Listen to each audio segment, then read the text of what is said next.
and go on from Dragon Ball Z, and you're listening to the Monsters with Attitude podcast. Like, comment, and subscribe. And as always, embrace the attitude! Yeah!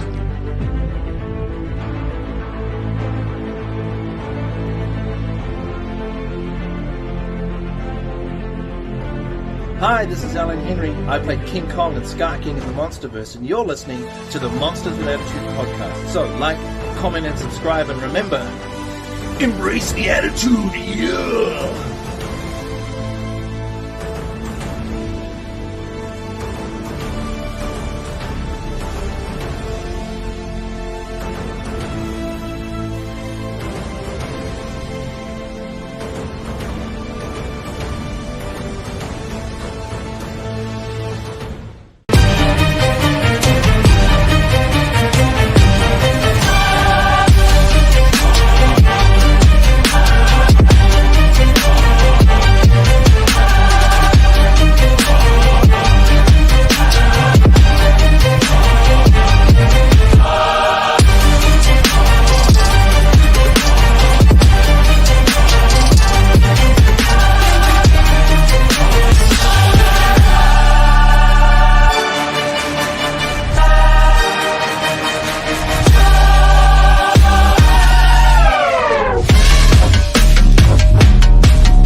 What is up, Monsters with Attitude crew, family members, and everything else in between? Today, we are going to discuss the hit or miss 1998 cartoon series, Godzilla the Series, based on the 1998 film. Like it, hate it, in between, it exists. So whether you like it or not, we gonna talk about it. How is everybody doing today? Good. Good. I'm awesome. Godzilla. What's up, Kaiju family? Here, you moron! Dumbass. No, I'm doing great, Samson. How's everybody else doing? Eric, how you doing today, buddy? I'm doing good. It's kind of interesting and different that we're actually going to talk about a 98 Godzilla that's actually good. Weird. We can actually acknowledge it too. Yeah, it's a weird world that we live in. I acknowledge the animated series. Acknowledge. Joe, what's going on, man? Not much. All right, looks like you're psyched to be here. So glad you're awesome. All right, let's. I'm good. I'm excited to be here. Excited to talk about the animated series. I'm a huge fan of it. And yeah, I'm excited to hear what everybody else has to think too. So yeah, good times await. And very below me, we have our recurring character. I'm doing amazing, you guys. As always, I love being here. And if not between us, definitely from the chat, things might get a little bit heated. But I mean, we're with attitude, so we're always going to embrace the attitude, So, know it. I'm excited. Are you saying that there's going to be differing opinions here? Oh, I mean, I don't know. I love it. Oh, okay. I thought you were coming in hot like I hate this shit. Oh no, we're talking about in chat. Shit. Okay. No, speaking of chat, let's acknowledge the people in chat. Junior. Oscar. Our boys up in here. Yeah, and the one and only Nathaniel. This comment is king so far right there. I agree wholeheartedly. Absolutely. Especially that last part. Mwah. She is the reason that we have certain tastes. She was the awakening for a lot of us back in our childhoods. What the fuck does that mean? Right? In fact, I don't want to know. No. Don't answer that. Back arcade. T-Pack. You're in for a treat. If you get a chance, honestly, check it out. You can get like the series for like $10 or something on. Yeah, it's pretty.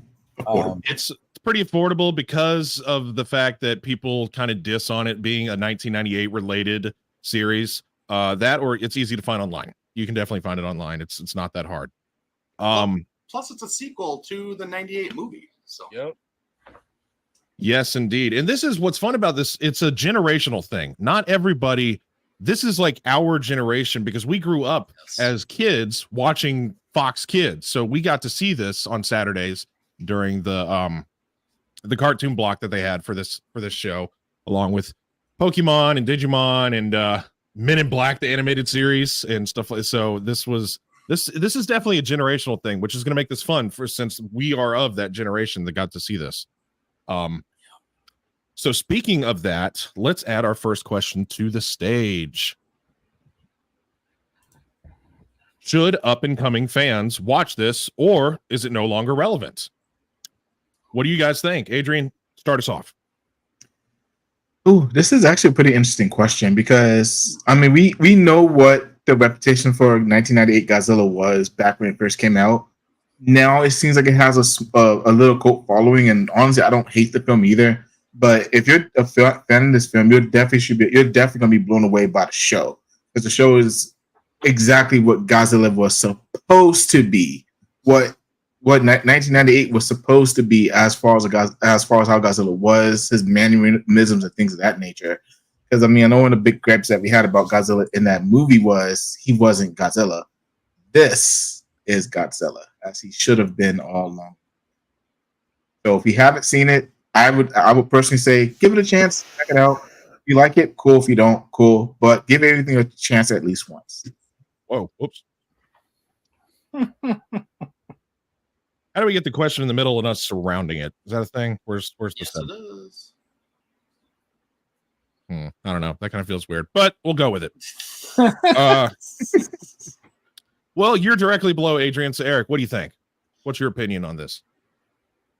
I absolutely think that young fans should watch this kind of stuff, especially this series. I don't know. I wouldn't say it's no longer relevant, because, you know, like you stated, Samson, like we grew up in this, so like our age range, like this is our prime cartoons that we grew up on. You know, when actually Saturday morning cartoons were actually good and worth watching.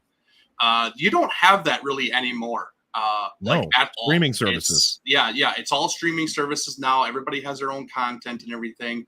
I mean, I used to make sure every Saturday I would get up bright and early and I would hit my record and play on my VCR and record this shit every single week, man, every week. And man, alive, what? Yeah, exactly. What technology is that? Yeah. It was super great. I always just made sure I recorded it, so I had it, and I never got them all, mind you. I always missed some here and there, but I always got really mad about it and stuff like that. But I had majority of the series recorded on a VHS, and I always just loved going back through it and everything and just watching it from time to time. And then when finally Mill Creek came out with the DVD, I was like, this is amazing. This is exactly what I want. And they did a very good job on putting it on DVD form, honestly. And, you know, now today's, like, I just realized this the other day. I think me and Joel were kind of talking. And I think I can't remember what we were talking about or how we got on the subject, but we were talking about the series, and we were I said, I was like, hey, yeah, like this came out on Mill Creek and everything. I was like, holy crap. I was like, Mill Creek got the rights for Subaraya and all the Ultraman stuff as of the last several years. Stuff like that, and they actually do a very good job of transferring it on to DVD or Blu-ray or whatever. Like they do very good quality, and like till this day, I have the DVD, and I'm actually was watching it before we came on, and it actually still lives up to actually very good animation and just a overall show in general, honestly. And it's fun to watch, and it's fun that like every single episode has different kaiju in every single episode, which it's a different story. And I love that. I love that there's something different every single week, and you get to tune in. You're like, okay, which episode is Godzilla going to, or what villain is Godzilla going to fight next in this episode? And it's super great. What is Leslie saying? Nothing. No, don't worry. Fine. All good. Yeah, don't judge me. Don't judge me. He's a big old teddy bear. Don't judge Leslie. You're mean.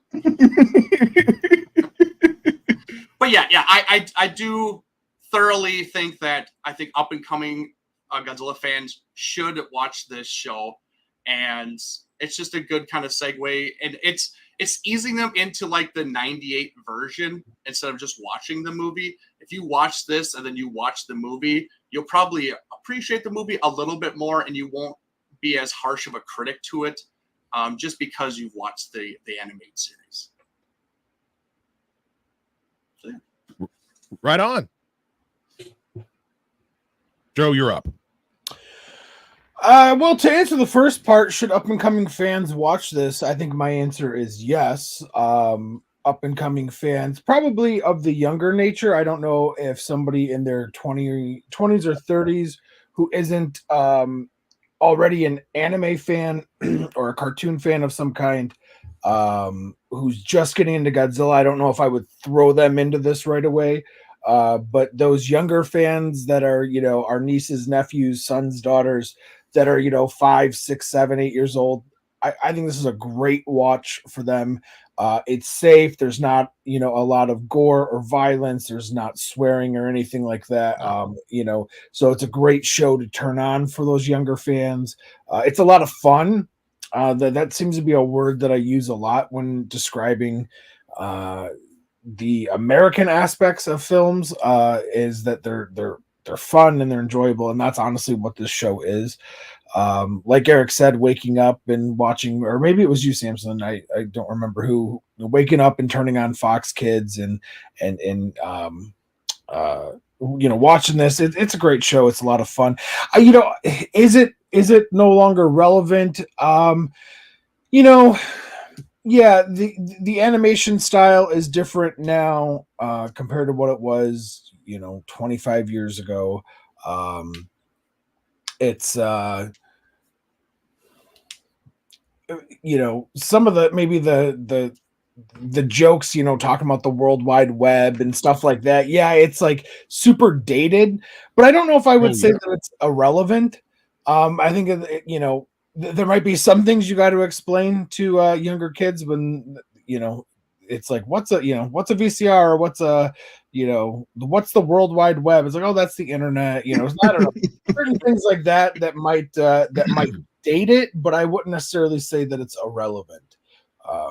But yeah, I definitely think you should check it out, because honestly, this, and I'm sure we'll talk about this later, I think the reason why this series is so much more popular than the movie is because in this series, Godzilla had more of the characteristics of the Toho Godzilla. Maybe not the designs per se, but his abilities, his attitude, his demeanor. He acted more like Godzilla. So, right on. Speaking of right on, Jordan. So, I personally, I feel like recommending anything in the Godzilla franchise to a newer audience is always a great idea, right? And that also goes for that of the animated series. It is such like an action-packed, like thrill of an adventurous show. And despite obviously the animation and style is way obviously like throwback, outdated, and stuff like that, there are still like a lot of shows even currently today that are 2D animated, that obviously are American animated, that a lot of people still watch to this day, or that are getting into to this day. Now obviously this is night and day. I was trying to compare it to that of Invincible. If you guys haven't watched it, it's Amazon Prime show. Yeah, so it's an amazing show. Obviously, the animated series isn't as gory and dark as that show, but in terms of like 2D American 2D animated, this is definitely one that I could throw, I believe, to anybody that hasn't seen this and would easily like draw their attention. Like, what are you watching there, Jordan? In terms of it being outdated, it's kind of like a double-edged sword when it comes down to that specific topic of the question. And if we can, I want to go back to Nathaniel's comment, because this is why I personally believe it's not outdated, because it gives us, the fans that obviously have seen this and also grew up watching Godzilla, it kind of gives us hope, or if not hope, but the idea of what if we got another one like this, and then obviously in that of the MonsterVerse. So I think that also kind of like ones up a lot of people's ideas of what more can we get from the MonsterVerse. I mean, shoot, and we're getting like the Monarch series and stuff like that. Why not throw in a kids animated series, especially because this is what a lot of like the newer fan bases are being introduced to within the MonsterVerse lore. I feel like it has potential. Does it have a lot to live up to the hype that was the 98 series? I personally believe so. Um, but yeah, it's literally, Joe hit the nail right in the coffin. We all agree to this. This specific Godzilla is more Godzilla than what we had in the actual movie. And it is why I always revisit. I absolutely love watching this show. It gives such a nostalgia feel. Um, so yeah. I For just sure. Yeah, that's y'all are all making excellent points. And as I iterated in the beginning, it's kind of a generational thing, which is why it's like, would it be relevant for kids right now? Because is it too outdated? Is it too weird? Like as Joe stated with the whole them having cassette tapes and what is the World Wide Web? It's the internet and that kind of thing. And just even that one episode with the time traveling where they went to 2022 and we were kind of like, Ghostbusters 10? You mean, no, we only got 4 of those right now. On the marquee, it said, like, they were like, hey, look, Ghostbusters 10. And I was like, no, I remember 2022 much differently. But this cartoon does it, we're all saying the same damn thing. It represents the Japanese Godzilla more so than the 98 film did. It does a better job, especially because he also fights other monsters, and us being the big giant man children that we are, that's what we like to see. Big monster fighting other big monsters. And even the human characters, even though it's kind of wacky and stuff, the stories are unique per episode, and it's enjoyable and engaging. And there's many episodes that are, it kind of has a mature animation style, which I think is kind of unique for a kid show. It's very detailed and kind of a very, it doesn't give that kind of goofy aspect like the cartoon, like the style of like stuff like Gumball and like SpongeBob and stuff like that. It's a very serious animation, which is why I think it's appealing to most of us. And yeah, okay, so to answer my own question, I think it would be cool to show to fans, to show them what we grew up with, to be like, hey, this is something that I had as a kid, and it also, and like to show them like, ooh, see how this kind of mirrors a lot of the Japanese stuff. Like, check this out, and also it mirrors a lot of movies and stuff. You can see the inspiration from movies throughout time that they do in certain episodes. Like, I'll talk about it later on. My favorite episode, Trust No One. And stuff like, but yeah, I think that it'd be fine to show them so that they can compare it to the Japanese stuff and be like, hey, what does this remind you of? Isn't this kind of similar to this, that, and the other? And I mean, it's a cartoon and it's wacky and it has some one-liners, and you get to see the robot getting killed and Nigel getting killed over and over and over again, like Kenny. He's the Kenny of the animated series. That's exactly who he is. And honestly, I think the animation is underrated. I think 2D animation is still one of the top tier, I think, animations I like for cartoons. I mean, they even brought it back for Skull Island, the series on Netflix. Yeah, it looked amazing, and I think I even made the comparison that it looks like the animated series in that aspect, and I love that. Like, I still like that kind of style for cartoons, like, you know, the 3D models and stuff like that. That's okay. Like, you know, give or take the Ultraman, the animated series on Netflix. It's all right. You know, it's okay. You know, same thing with the Gamma Rebirth series. You know, it's got its moments and everything, but like, I prefer this kind of style for my cartoons than this so-called newer stuff, everything. And I still think it lives up, you know, and obviously companies are still using this kind of style for cartoons and shows nowadays, because it's holding the, you know, its place in like film or TV shows where they can do this kind of art and style and still make a very good show, and it looks beautiful. So and yeah, and to your point, Samson, like, yes, they have used a lot of like references from this show. Like there's, I mean, Leslie was stating a couple in our chat and everything about the MonsterVerse and everything. And it's funny to see some of the comparisons for some of the monsters that they used in this show in '99 compared to what we see now in the MonsterVerse and everything. There's a lot of similarities. I don't know if you could ever say, yeah, they took it from this show and they used it in the MonsterVerse. You know, I mean, I don't know if that for sure, but like there's a lot of similarities that they've used. That it's pretty interesting that obviously it did make an impact possibly for the later on movies and series and stuff. I agree, Eric. I mean, even the fact the government organization, there's a group, Monarch, that follows Godzilla around. In the series, it's Heat.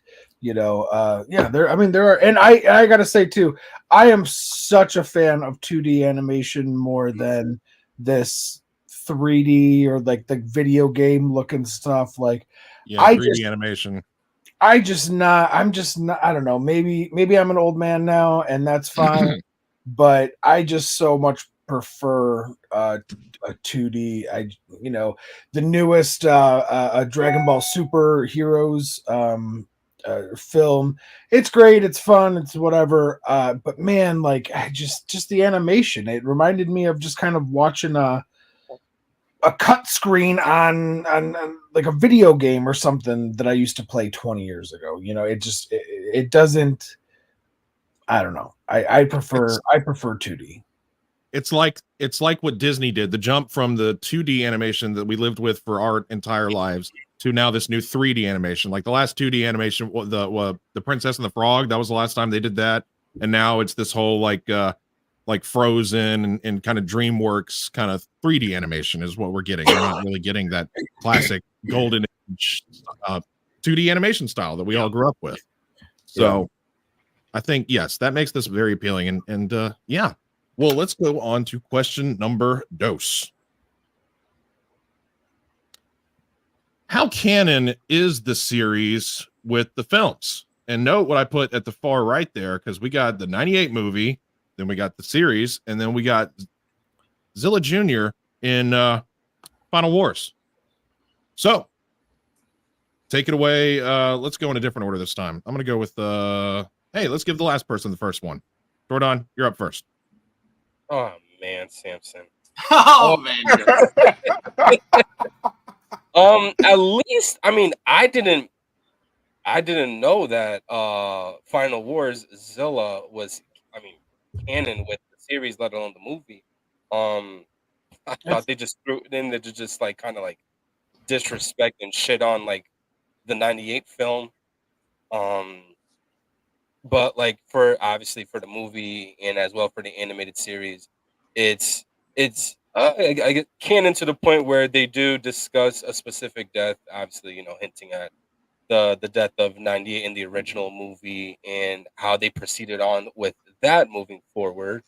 But again, there's like so many like different key elements that again makes the animated series far more superior than that of the movie. It's like anybody that knows me personally knows I absolutely disown the '98 film. Adrian knows this. Like I as a kid growing up, whenever the '98 film was brought to my attention, and you know, like my father, you know, my mother, or even like my next door neighbor would be like, "Hey, Jordan, we know you like Godzilla. Did you see this?" And then they'll show me like the actual physical copy of like the VHS cassette of '98, and I'm like, "Yeah, no, I'm sorry, but that's not Godzilla." You know, and they're looking at me like, "What the hell does this kid know?" You know what I'm saying? But it's just, I knew that there was no attraction to it for me whatsoever. But when it came down to the animated series, because it was on, you know, the Fox Kids network, and I was obviously there heavily with Digimon and stuff like that. Seeing the key elements there, though still connected to the '98 movie, it was definitely night and day. I'm like, shoot, if anything, this again, you know, this is more Godzilla than what we had in '98. But obviously, I know that this might be a question later on down the road that I don't want to touch up yet, up until that question is asked about the series and the movie of a specific overgrown sized resurrected iguana. But yeah, like so, I guess like that would be my opinion with the '98 film and obviously the '98 show. But for Final Wars, again, I didn't know that there was like a connection. I thought it was just like a throw in your face type of thing to TriStar. I think it was. I don't think there's any canon relation to Final Wars. Yeah, because See, that's actually what I was curious if any of y'all actually knew, because I was like, wait, now thinking about it now, is that supposed to be the Zilla that we're getting in the series and they just take him out? That's so disrespectful, and I kind of hate that since this show is fun. Or does anybody know if that's it just a diss? I think it was just Toho's way of throwing in Zilla and being like our Godzilla's the real Godzilla. Yeah, yes. I remember the director even specifically brought that up. It was just like, yeah, now we just threw it in there. And that was like Toho was like heavy on like doing that. They were like, yeah, listen, basically, fuck off Zilla. This is Godzilla. Not the shit that you guys pulled back a few years before. No, this is Godzilla. And even seeing him in that movie, like I remember watching it was on Christmas Day, and it is the only movie that, besides like the MonsterVerse movies now and stuff like that, that I remember me and my entire family gathered to watch in my grandparents' living room. And it's when Zilla popped up. I remember me and my brother Joshua were looking at it, we're like looking at each other like, two Godzillas. What does it mean, right? So then towards the end, after seeing what had happened, and we were like, we looked at each other and we just like screamed, not of anger, but like out of happiness. I'm like, yes, Godzilla owned this fucking piece of shit. And other than that, that's overall my opinion with that. And in terms of like it being connected with the series, the movie, and then the Final Wars. Now I guess the conspiracy if that's connected with the animated series in '98 movie.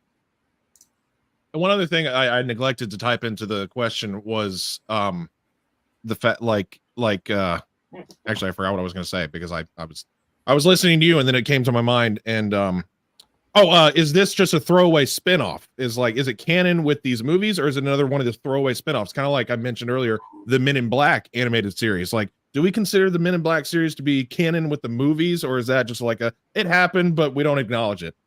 Throwaway spinoff was the term that I was thinking of. I mean, I guess if you want to use that terminology for what we had in Final Wars, then I guess I can't say for the Men in Black thing because I'm not gonna lie, nobody shoot me, please. I have not watched the Men in Black movies, let alone the animated series. Though I will say when I did come across, it was nice having you, Jordan.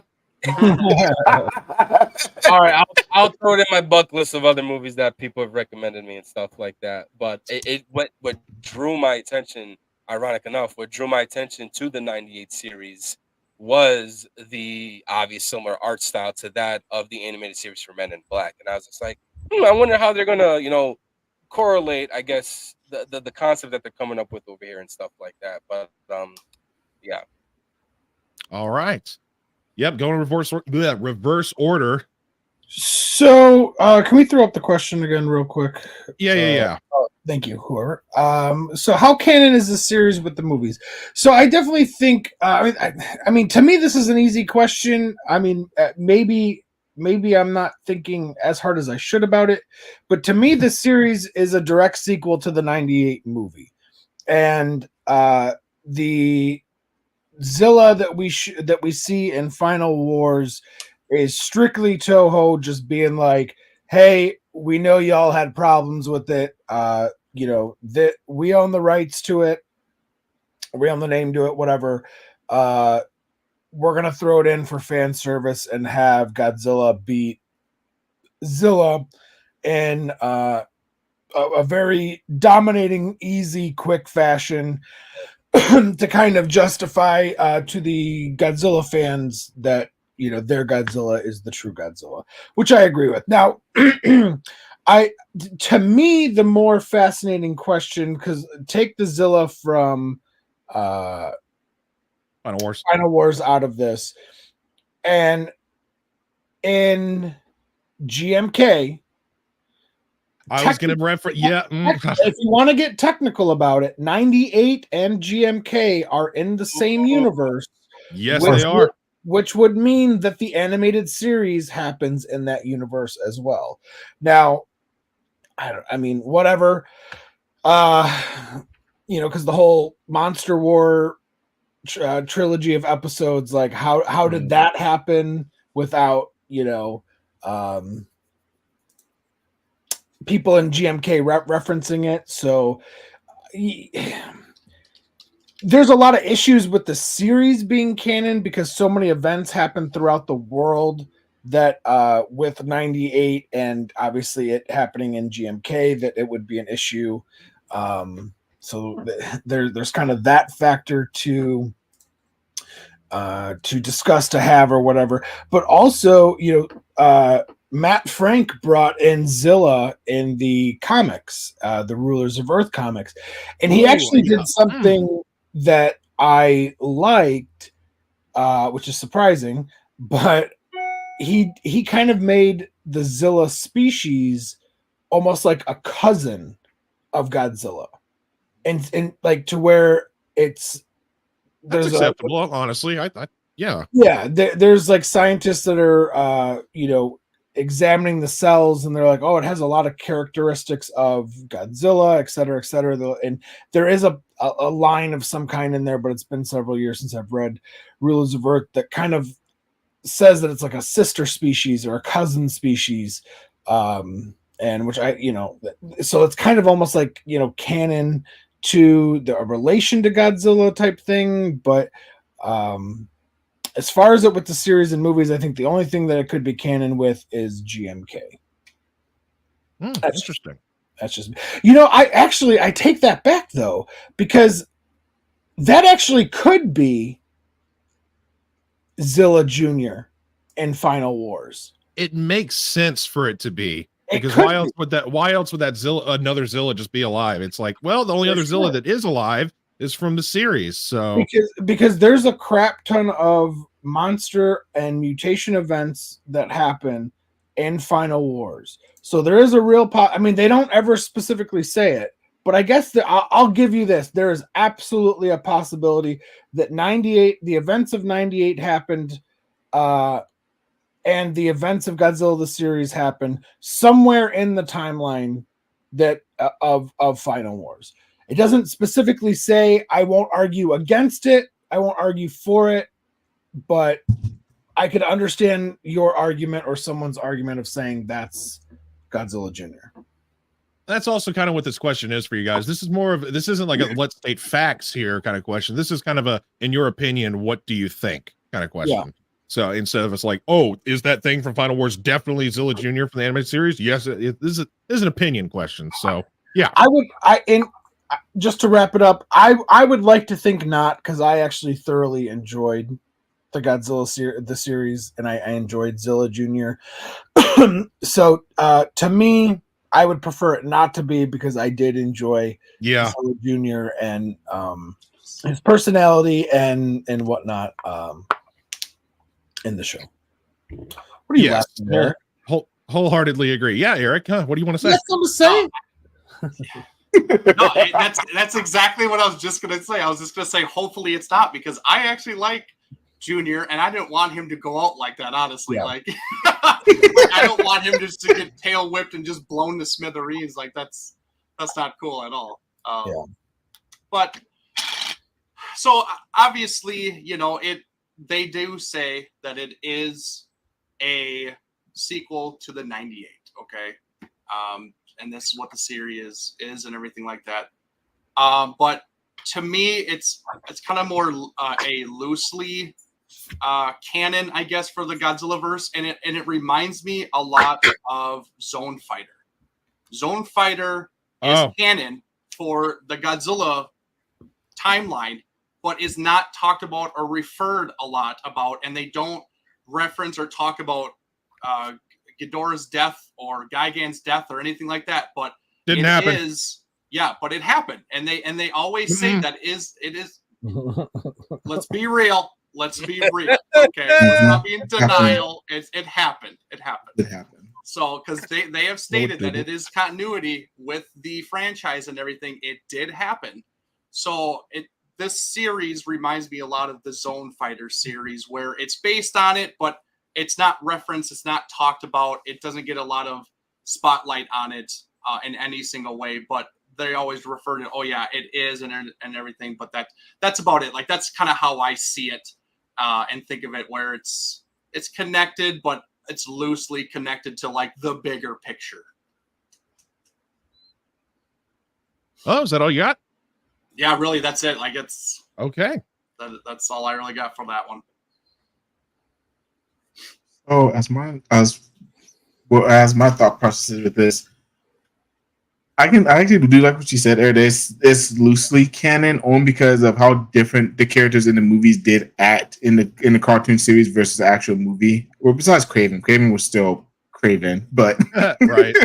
Like Nick the Toppler was like a super badass in the series, and we know how Nick was in the movie. So we can definitely say that it was definitely loosely connected, the movie and the animated series. But I mean, as far as Final Wars go, like Eric and Joe both said, I pray to God that wasn't Junior, because I actually love Junior, and I would have been super depressed seeing him get murdered like that by the real Godzilla. But I'll have to agree. The film and the series is definitely canon to each other. And for Final Wars, I'll say no, because I don't want Zilla. I don't want Junior to die. So Godzilla can kick rocks. Junior, no. Junior can die. Well, yes. So how canon is it? My thought process goes to the obvious, which is the end of the 98 film is the beginning of the animated series. So it's like, duh. And also most of the human characters reprise their roles in the animated series. Nick Totopoulos, Elsie, and if I'm not wrong, the woman that played her in the movie, the redhead, she voices the character throughout the entire animated series. I believe so. I think her and Craven's characters both reprise their roles to animated. I think they both are doing their voices, but Nick Totopoulos, that's not Matthew Broderick. He's like, oh, he had an awakening after Godzilla died and all of a sudden became a badass, which it's like, okay. And the only reason that is, it's because it's voiced by the main character from all the Sharknado movies. That's why he's badass, because it's that guy. It's that dude that voices him. So, so it's obvious that it is canon to the 98 film. As far as, see, I don't want it to either, but it seems like it's logical in the sense that where would another Zilla come from since the 98 one got killed? The animated series. So he got taken out by the big G, and I don't want it to, but it makes sense if you think about it logically. And Joe took my answer in the beginning about the GMK reference, where they were like having that with all the naval officers having that meeting, and the guy was like, "What about that attack in New York? Was that not Godzilla?" He was like, "Oh no, that was something else. We just no." So experts say they said the specific line was people thought that it was Godzilla, but experts have their thoughts. They have their doubts. That means that 98, GMK, and possibly Final Wars are all canon with each other, since Azilla is in Final Wars and also the animated series. So that's why I was kind of asked. I wanted to see what y'all's opinions were, like with it being the animated series, the movies, and Final Wars, GMK. And I'm glad Joe brought that up, because if somebody didn't, I was going to say that, but y'all were too quick on the draw there. Y'all were too quick on the draw. Before we go to the next question, Samson, I do want to answer this from Leslie real quick. Honestly, we all probably should. Have a question. Do you guys really refer to 98, the 98 monster as Godzilla? I know Toho, we named the monster and all, but do y'all dislike 98 that much not to call him Godzilla? So I'll say this, Leslie. I don't hate the 98 film nearly as much as like a lot of other people do. Honestly, I kind of enjoy it now. But the only way I can enjoy it is to not think about it as Godzilla. And that's why myself, I call him Zilla because to me that's Zilla. That's what makes him stand out amongst all the actual Godzilla. To be completely honest with you. I mean, yeah. I mean, if someone's calling from Godzilla, like I'll give him grief for it. But I mean, yeah, I know it's technically Godzilla. But for me to be able to separate the two for my own enjoyment of the film, that's why I always call him Zilla. But what about you, Eric? I see your wheels are turning right there. I can see the cogs turning. They're moving. Yeah, he is Zilla to me. He is not Godzilla. He is not. When I think of Godzilla, I think of much better. The quote that like 2014 what used the destroyer of worlds and stuff like that. Like he is a god. He is a force to be reckoned with. That's not the 98 Zilla. I'm sorry, but that doesn't refer to that incarnation of Godzilla in any single way. And obviously Toho didn't like that name for him, so they renamed him Zilla. So that's why his name is Zilla, because obviously it doesn't fit their picture on what they think their character should be and stuff like that. And so, I mean, rightfully so, we are naming him the way he's supposed to be named. So I'm just saying, I'm just going off of what Toho wants and everything, and I'm just being respectful for them. But yeah, I don't picture this 98 Godzilla in the same realm as every other Godzilla that's come before him. He is not menacing. He's not this destructive force, this form of nature or anything like that. It's just, and it just doesn't fit for me and everything. And I'll just call him Zilla for the most part. Joe? Is Leslie referring to the 98 Rhedosaurus film?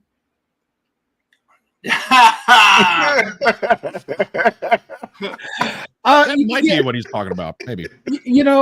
Listen, I totally get where Leslie's coming from. I think, anyways, I get where Leslie's coming from, where I think his argument is kind of like, guys, it's Godzilla. It may suck. It may not be the Godzilla we love, but it's Godzilla. Move on. I think that's the argument that he's making, and I can understand that. However, I am more firmly in that camp of if at the end of the day you want to call that Godzilla, it is Gino then. It is Godzilla in name only. And that's why, to me, I do call it Zilla, and I do believe that it's Zilla because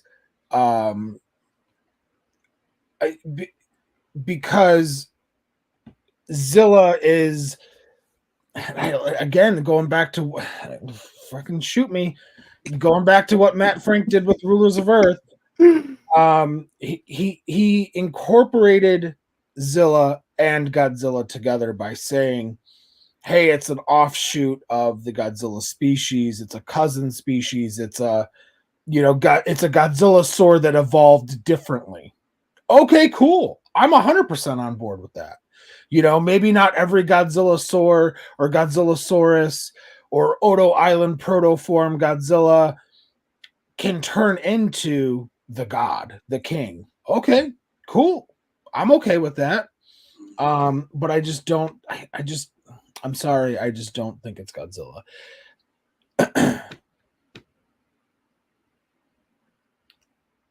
You're up, Jordan. Oh God. Oh, he's taking a breath on this one. Okay, all right, everybody, hold on to your butts. Oh, you know what? Can I before Jordan, Leslie? I agree with you right here when he says Zilla is the movie version, but didn't the cartoon put the god back in the name in a sense? Is that fair? Yeah, I think that's totally fair. Totally fair. Absolutely. I don't necessarily still consider it Godzilla, but I totally agree that the abilities, the characteristics, the attitude that Zilla Jr. had in the animated series more so reflected Godzilla. than the movie version. No, I actually agree with that statement. Good on way to pop off. Except for running away from missiles in the military. That right there is the number. Like, hey, you're gonna get knocked down or knocked out by another monster. Cool, whatever. I get it. You got to have some drama there. But just normal people with machine guns or a normal rocket launcher and Godzilla's like, ah, and runs away. No, screw that. And honestly, like, I still can't. Even as much as I love this animated series, I couldn't refer to him as Godzilla. I still don't think it did enough to make him Godzilla. It's still too similar to the movie to me, even though I prefer this 100 times more than a movie. I still don't think it's enough to name him Godzilla.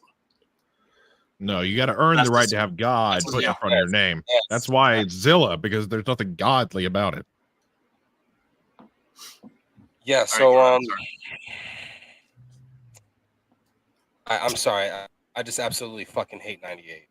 Like, oh my goodness. It's all right. I'm gonna try to keep it as PG as possible. You don't have to.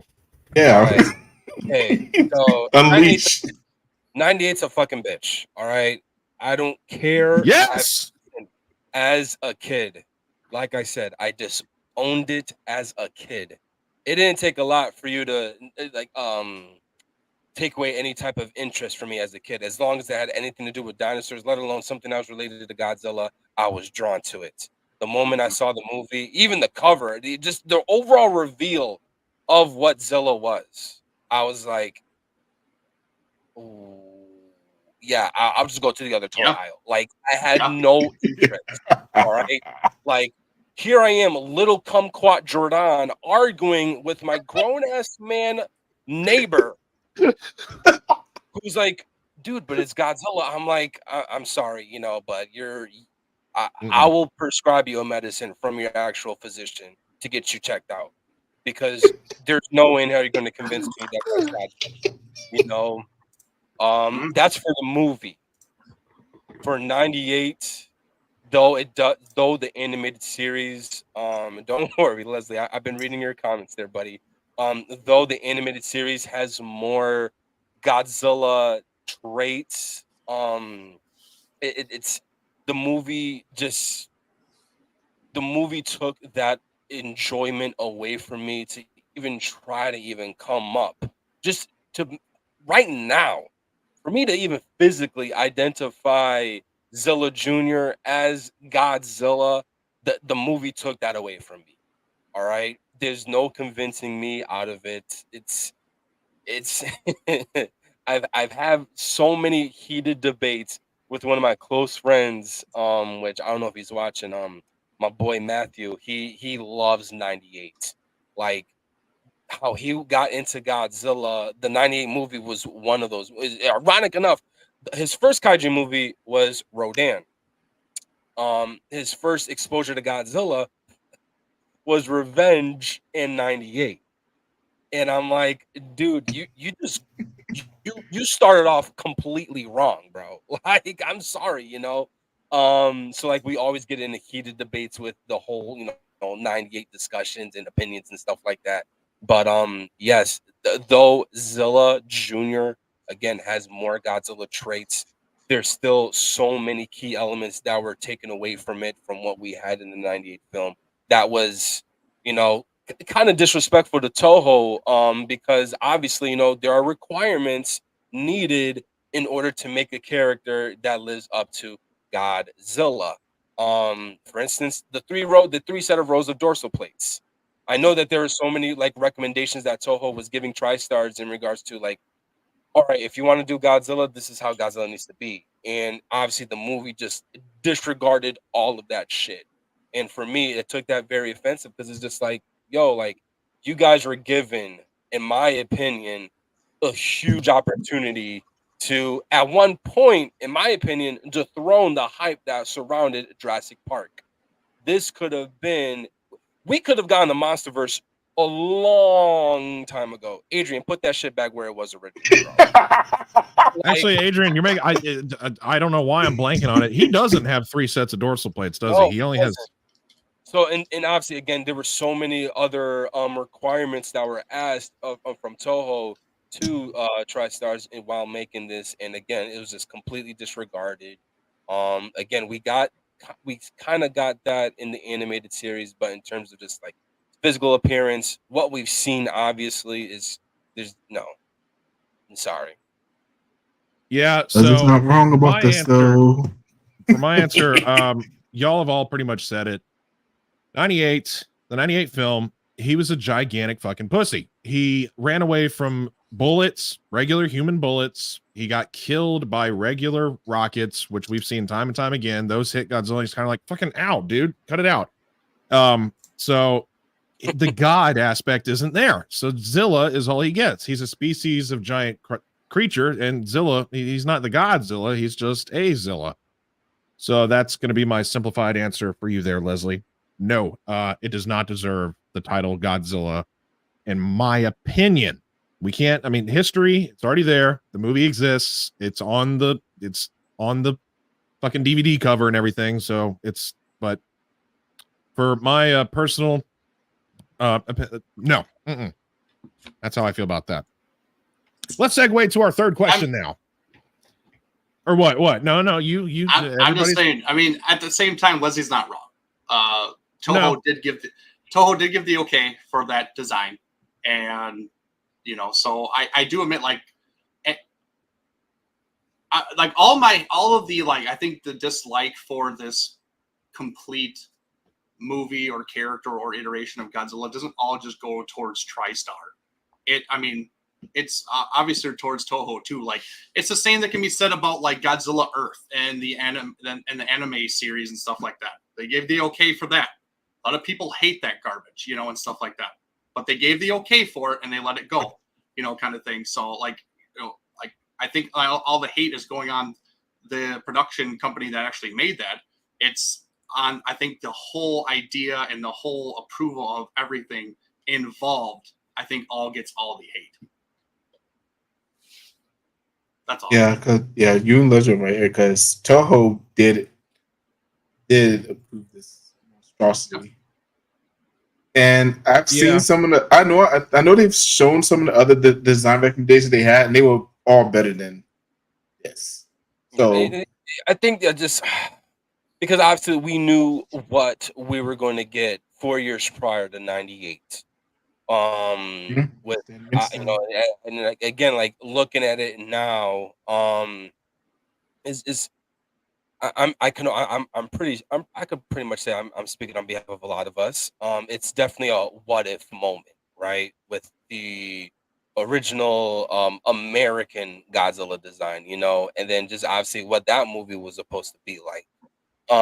So maybe it's just like, and then obviously like owning the DVD for the TriStar 98 movie, there was obviously like special scenes where they were interviewing the directors, a few of the few of the cast of the movies and stuff like that. And just like looking back and watching those interviews, especially like with the directors, and just like the way how their depiction of the Japanese Godzilla was, again, to me was just like, if you go back and watch those interviews, it just seemed like they really didn't have the heart or let alone the motive for even creating possibly a Godzilla movie. All they saw were dollar signs, and then that was that. Whereas to the old people, the previous people that we had working on the original, again, American Godzilla movie, they had the heart and soul for it. Shit, they even went out to Japan to take pictures in front of Toho Studios and stuff like that. Embracing with the Godzilla, the Heisei Godzilla suit and stuff like that. So maybe that's why I'm just like so like, damn it, only if just what if we ended up getting that original 94 film instead of 98. But yeah, right. Well, we're segueing away from our animated series discussion quite a bit here. I apologize.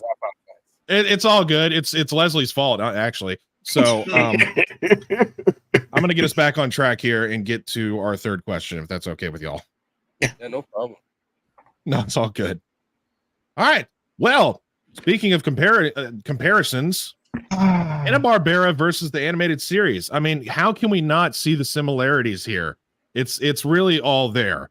You have a team They have a boat, and they're going across everywhere, fighting monsters and doing yada yada yada.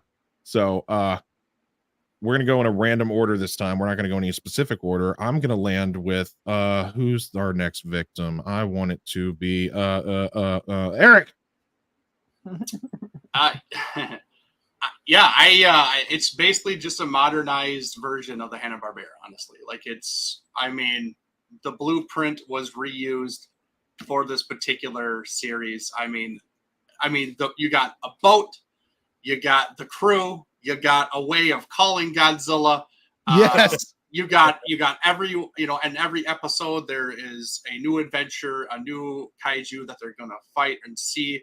Obviously in the Hanna-Barbera, they had the goofy Godzuki, some of that, obviously we didn't have that in the animated series, but we had something similar, which was Nigel, which is the one that just got beat up or whatever, or in trouble or just like Godzuki. Like there's this, there's that yin and yang for these two series and stuff that I absolutely love it, because I watched the old Hanna-Barbera stuff. I love the whole old Hanna-Barbera stuff, and I love this stuff. And maybe that's why I like it so much, because it is very similar to what the Hanna-Barbera was. And it just brings me back to a younger day, when I was younger, and I just absolutely enjoyed Godzilla and watching this stuff. And I couldn't tell you if one was better than the other, honestly, because I won't do that, because you're not gonna like what I'm gonna say then. I originally watched Hanna-Barbera and I love that one. And then growing up as a little bit older kid and stuff like that, I had the animated series.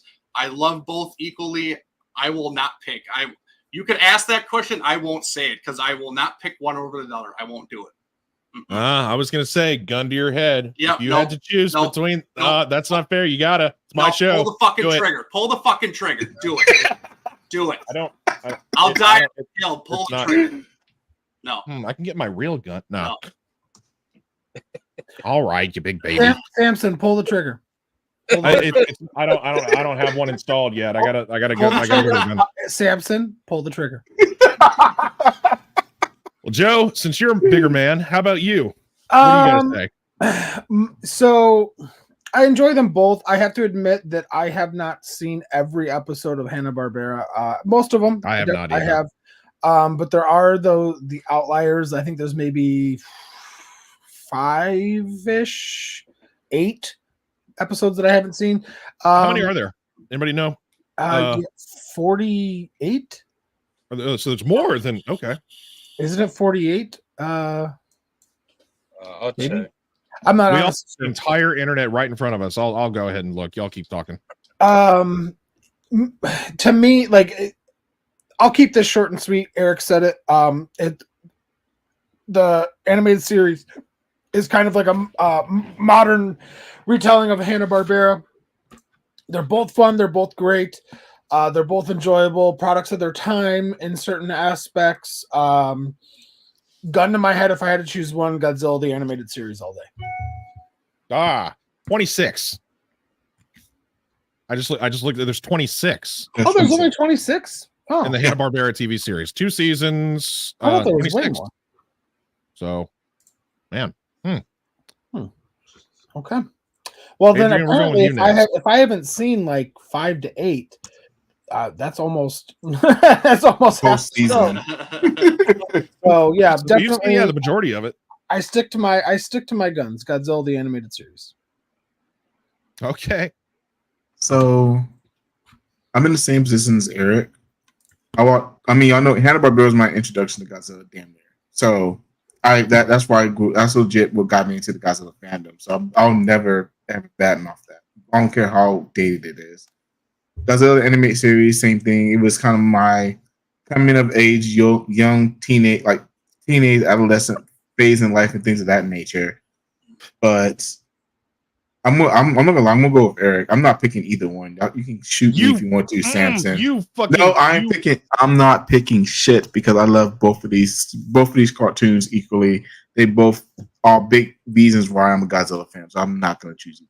Y'all are a bigger bitch than '98 movie Godzilla. It's my black ass. It's because we love them equally. You aren't going to say that because you didn't probably watch the Hanna-Barbera stuff at all. So you I have watched a lot of it on oh god, what was it called? Boomerang when that was the thing on Cartoon Network. I caught it on Boomerang. So yeah, just like I don't think I've seen every single one of them, and I don't have a DVD copy of it, but I'll get to my turn when it's my turn. That, you know what? That's did you come up with this question, Samson? Mm-hmm. Well, Well, no, actually, no, I didn't. I was about to say, I can't. Eric. Oh no, okay, whatever. Well, anyways, that's a really good question. Well, actually, his question, it was more of comparing the two. I'm kind of doing both. It's like, hey, let's compare them, but then also decide. And nobody seems to want to do it. It's a really good question. It's crazy. My introduction to Hanna-Barbera, because obviously, 98, I grew up watching the show. Hanna-Barbera, I didn't know that Hanna-Barbera did a Godzilla series. This is gonna pretty much solidify maybe my friendship with you guys, but I never watched any of the Hanna-Barbera shows. They were never like Scooby-Doo. I can't sit through that shit. What? Wow, dude. Come on, what the hell? The goat? You can't watch the goat. God, I don't know what it is neither. What's wrong with you, man? Hell no. I don't know what actually pretty good. But it's just as a kid, it's crazy. A lot of people tell me to get Jordan's interest, if it doesn't have anything to do with Godzilla, don't show him then, because he's not going to bother touching it. Obviously, as I got older, I branched out of so many other things. So when I got into Hanna-Barbera, I remember it was a birthday gift. Somebody had gifted me the 2 volumes for Hanna-Barbera's Godzilla when they were selling them at FYE. And I was like, what? I'm like, yeah, these are the people that made like Scooby-Doo, the Jetsons, all the other bullshit. And I was like, oh, so did they talk like that too? No, they didn't talk like that. But I was, immediately, and mind you, it was like one of the first few presents I opened. And I literally I left everything else in the living room and ran upstairs to my room to watch it. And I had a blast watching it. Comparing it, or not comparing it. I guess comparing it, but also choosing what side I would rather choose. It's literally the same platform. Everybody, we've already brought it up in terms of the team traveling with Godzilla. They travel on a boat. They have a way to communicate with Godzilla. Every episode is different monsters. But to choose, that's the tough one. I like them. I love 98 because of how dark and inappropriate it is for that of at that time a modern take of a Godzilla animated series of what it should stand for. Diora was very fitting. But just something about the Hanna-Barbera show is just so goofy, but yet it fits the key elements to what Godzilla is. Because we would have never been a part one of this group, let alone this entire fandom, if it wasn't for what we had in Godzilla in terms of goofy, way out of the ordinary type of thing. So I'm gonna be honest, I'm gonna have to give that to Hanna-Barbera. I'm gonna have to jump on the Hanna-Barbera train because it's and not only just that, also the design. I like obviously the traditional jagged dorsal plates on Hanna-Barbera's Godzilla design. I mean, granted, it's not the 3 rows of dorsal plates, but it's if you were to put Jordan, who didn't know anything about 98, let alone Hanna-Barbera, if you were to put those 2 designs right in front of me, and you would ask me, all right, Jordan, which one's Godzilla? I'm pointing at Hanna-Barbera. Yup. So and not only that, you're not wrong. You're not wrong. You're not wrong. Right here, I actually got this autographed by one of the individuals that worked on the art style for Hanna-Barbera. Okay. And this was going back, I think New York Comic-Con, maybe 3-4 years ago, maybe even farther than that. But yeah, that's I'm gonna have to jump on the Hanna-Barbera train for this one. The hype. Okay. Respect, all right. Respect. You didn't even choose.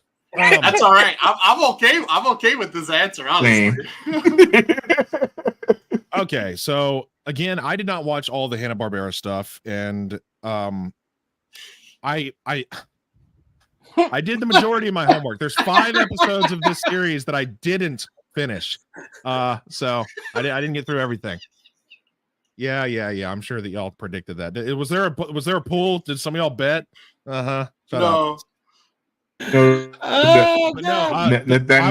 I've seen so much more of the animated series.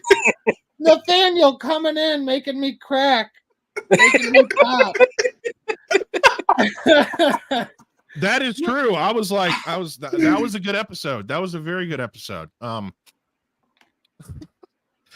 She's the reason that I have a type for sure. What the animated series. Alt type. Oh God! Don't disrespect her, Monique. Just are you into like women that can dominate you, Samson? Put a strap on it. I was talking about more of like the look, but okay, y'all got to take it in a nasty direction. You're embracing the attitude a little bit too much. No more attitude. So the animated series that we just finished, I fucking what? Oh my God! I'm never gonna get my answer out. Am I? No, I guess not. Go ahead. Sorry. I don't know if I can. Y'all take your time. I'll be right here. I gotta pour some more water anyway, so y'all do what you got to do. No, The animated series that we just finished, it was a lot of fun, and it does kind of honor more of the style of Godzilla. I gotta say, I have seen the Hanna-Barbera. I just can't get away from the instead of the typical roar that we're supposed to have, and the laser beam eyes and that fucking Godzuki, dude. Oh my God. I can't. It's a personal thing that my boss will never shut the fuck up about. Every time a new Godzilla movie comes out, he's like, "Oh my God, is Godzuki going to be in this one?" I'm just like, "Shut the fuck up!" It's just I can't get away from how much I don't like it. It's a nitpick. In Godzilla the animated series, this one they did a better job in terms of Godzilla's roar, the fire. The green atomic breath was kind of a different. I was like, "Why is it green?" Because even when Cyber Godzilla, his is still blue, the daddy Godzilla that they turn into a robot, and even his dorsal plates, they light up blue for a second. Anyway, that's just another weird nitpick. But they do a better job with Godzilla going around the world defeating monsters and the roar and just like his kind of, I like his animalistic kind of way. They kind of have control over him, like they can say, "Hey, Godzilla, come here," but he still does what he wants to. He's still a creature. Like when he was hooking up with that big iguana looking thing and he found a girlfriend, he would told Komodo Thrax. You put respect on her name. when he was like, "I got some business to do, y'all fuck off." I mean, they did. They respect. They were like, "Okay, we got to go." He's not. So he's more animalistic, which is cool. So there's the animated series, the '98 animated series. I like more than Hanna-Barbera just because of my very OCD-ness of I don't like the roar of Hanna-Barbera. The laser beams it's like, why does he even have that? Doesn't exist. And Godzuki, don't like it. I just don't like it. Leslie actually mentioned something about the roar as well, and actually I was going to. It was a copyright thing, right? That was that's fun fact. Do you know who is the voice of Godzilla in the Hanna-Barbera? It's somebody Welker, right? The guy that does like Frank Welker, yes. He's also the voice. He does this Godzilla, or he does certain roars for the animated. This one too. Yes, and yeah, I know. He is the voice actor of Megatron, the original voice actor. Oh, yeah. Yes, indeed. Famous voice actor of many of our childhood cartoons. Yep. It is funny that he did that one way back when, and he does a lot of certain. Just it's not the main Godzilla roar for this '98 series, but it's a couple of like certain like huff and puffs that he does. Apparently. Okay. Well, cool. Is there anything else that we need to compare anymore with the Hanna-Barbera, or did we pretty much nail it on the head with like, all right, there's the boat, there's the team, there's the calling. It's like the blueprint's pretty much there. It just already existed. All right. Well, cool. Next up, we cannot ignore the similarities because this is a cool little trilogy inside of this TV series. You have the Monster Wars. It's actually a quadrilogy when you think about it, because of the episode Leviathan that came first. There was Leviathan, and then many episodes later, we got the 3-part Monster Wars. So, Joe, I know you even before we came up with this, you brought this up, and I know for a fact you like this. So I'm going to give the floor to you first, since you are pretty adamant about this section of this TV series. Yeah, so this is actually these, as you rightfully pointed out, Samson, the quadrilogy are my favorite episodes from the animated series. I love the homage to Destroy All Monsters. A lot of similarities, but yet very different, right? Like, it's not, they didn't all team up to fight one guy. It was all of the monsters were kind of doing their own thing, and I loved it. I absolutely loved it. It's my favorite parts of the show. I love the reveal of Cyberzilla. It's just amazing. It's obviously a precursor to what happens with Kiyu in the Millennium Godzilla series, like using the dead body of a Godzilla and reanimating it. I just think that's so great. I love all the different monsters getting together and rampaging across the world, just like in Destroy All Monsters. I love it. I don't have enough positive things to say about what the animated series did with Monster Wars and its homage to Destroy All Monsters. I'll say there were plans for a second season of this. Very rough plans, like, obviously it did not get picked up, so it did not go far. And one of the things Jeff, I believe it was Jeff Klein, who is the one of the creators of the show, had talked about, is that he wanted to do a part 2 to this series with more monsters and ones that we would be introduced to in season 2, but also ones that we had only seen one time in season 1. So that's a shame that we didn't get to see it, because I absolutely loved it. But from what we did get to see, super awesome. Huge fan of it. I love the mutations too. It just can't say enough good things. That's why I wanted you to go first, because I knew that you were this was the question that was for you, basically. Yeah. Well, I mean, this show was 2 seasons. First season 19 episodes, second season 21. So you mean if they were to pick up a third, or do you mean? I mean, so yeah, essentially yes. But I'm saying, like, I'm just nitpicking, man. It's all good. I guess technically a third season. I guess, yeah. Awesome. Adrian, I'm going to give you the floor next. We're going in a random order. I'm just shaking dice and getting it out of the way. About this. Speak up. I love Monster Wars. It's honestly exactly what Destroy All Monsters should have been. Disappointment. Y'all know how I feel about Destroy All Monsters. I'm not gonna go on that rant about that. But oh wait, I should have let you do that. Fuck, that was a bad idea. Monster Wars is exactly what Destroy All Monsters should have.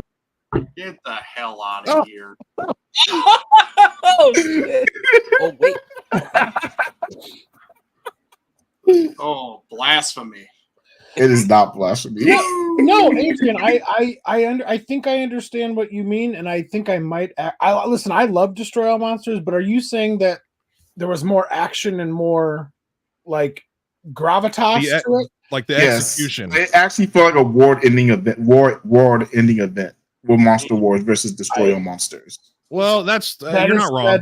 That is said such. I agree with you 1,000%, Adrian. That's honestly why I like Final Wars more than Destroy All Monsters, because you actually saw the world destroyed. The monsters are everywhere. Captain Gordon, the stakes. The world is lost. Our last chance is Godzilla. We lost. I love that. There's 2 things about this world you don't know about. Yeah. So, okay. Wow.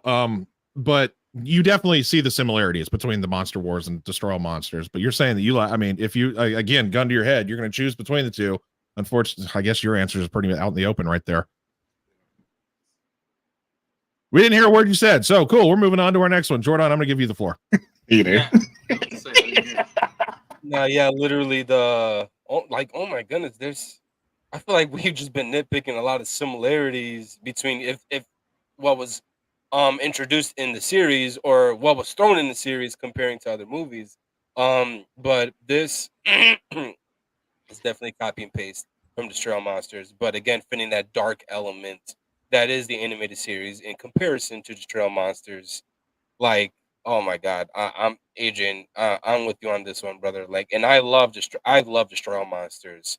The animated series took you took the words right out of my mouth, bro. It felt like a world-ending event.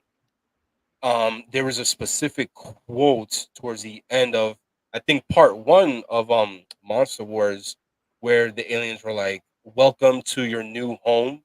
Yes, And it was the last thing that was said. It was when all the monsters came flying in on that mountain. He was like, "Welcome to your and new I'm world. like, This is your yeah." and I was like, no way. Like, I personally, like, I felt there's nothing the human race can do now.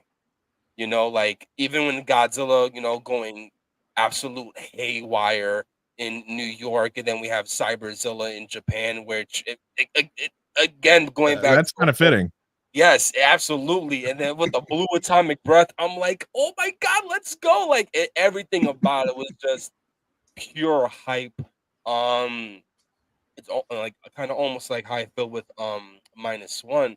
The human characters, I wanted them, like, if anything, I hoped that they would survive, in this huge event that was going on. And especially with like Monster Wars, if you are a fan of the animated series, if there's any part of the entire show you're always going to revisit. And if there is anything that you don't know about the animated series that the fans will introduce you to, it is the Monster Wars part of the entire show. So it is one of the highlights of the entire series. So I'm a hit to give this to Monster Wars. 98 did a fantastic job. Even with like the monsters, the new designs, or not the new designs, but just like how like rugged and like just creepy, scary these creatures look. And I was just like, oh my goodness. But yeah. Well, Eric, you are the last on the list, then me. So what are we asking here? What are we asking here? Well, we're kind of discussing we're discussing the similarities, but then I guess Adrian kind of made a point to force a new question into this, which is choosing between the two. I guess I didn't even have that one in mind. I was just kind of like, hey, let's discuss this, and like kind of like, oh my God, look at the similarities, because they're definitely there, and it's one of the most popular sections, if not the most popular section of the whole series. When you think about it, like you got and don't forget, it's a quadrilogy. There's 4. There's technically Leviathan, and then the Monster Wars Part 1, 2, and 3. Yeah, I mean, and honestly, I mean, I won't dispute that at all. Like these episodes were, to me, no, but they were probably the most popular out of the whole series. I mean, they even had their own separate release on DVD for just the Monster Wars. That's how popular it was. That's how much people love that kind of stuff. And I mean, people want to see the kaiju action, like more kaiju action, as best kaiju action is, to turn it a little bit on Adrian's fun little phrase. But it honestly, to me, Joe touched on this just a little bit, but to me, it's not like Destroy All Monsters. It's more like Final Wars. Yes. Like, very, very similar to Final Wars. I know Final Wars and Destroy All Monsters were similar and stuff like that, but honestly, with the feel that they were going for Monster Wars and the story, it more transitioned to what Final Wars did, and it was just closer because you did see all of the world destruction and stuff like that all over. You saw the kaiju in different parts of the world. You saw all that, and there was, you got that in each movie and stuff like that. So like, and then you kind of had like your big bad as in Cyber Godzilla was the big bad for the aliens, and then you had Monster X / Kaiser Ghidorah in that one.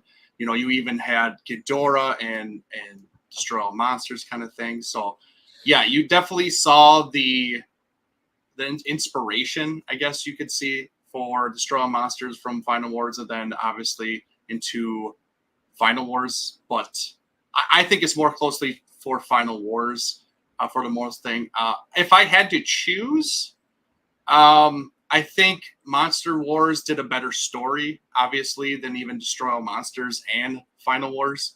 And the characters, I actually obviously liked a lot more. There was more backstory. There was more meaning to the characters. You actually cared more about the characters, I think, in the Monster Wars. I mean, there was more dread. There was more fear. There was more, oh, crap, if they don't get this done, or if they don't stop, so-and-so, like, the world is going to end kind of thing, more than I think the other two. But as in, like, as a whole, I think that Monster Wars could have done a little bit better job with, I think, how they ended Monster Wars. That's fair. I thought it was too abrupt. It was too sudden. Now, I understand it's a series. They can only fit so much into there. But honestly, if they wanted to do that ending, then they should have started a little bit sooner in the episode, and then just kind of dragged it out a little bit longer and then ended it. I just wanted a better ending. I really was hyped and anticipated the Godzilla versus Cyber Godzilla fight. Like, that was like, oh shit, like, here we go. And we got a 2-minute fight and it was done. Like I said, I understand it's a series and everything. It's a cartoon, but like, they should have led up to it, because that was a big deal. Like, they revealed that they had the remains of the original Godzilla. The dad, the mother, whatever, you want to call it and stuff like that, to Junior and stuff like that. So it was a very important relationship. And obviously Godzilla threw Nick aside for his real actual mother, father, whatever, and, followed that one even before the aliens took control of him and stuff like that. So it was a big deal. And I thought I was kind of let down a little bit with that overall fight and execution, I guess, over it. So if I had to choose, I'm not going to say Final Wars, because that's just not garbage. Your face is hot garbage. Here, boo boo.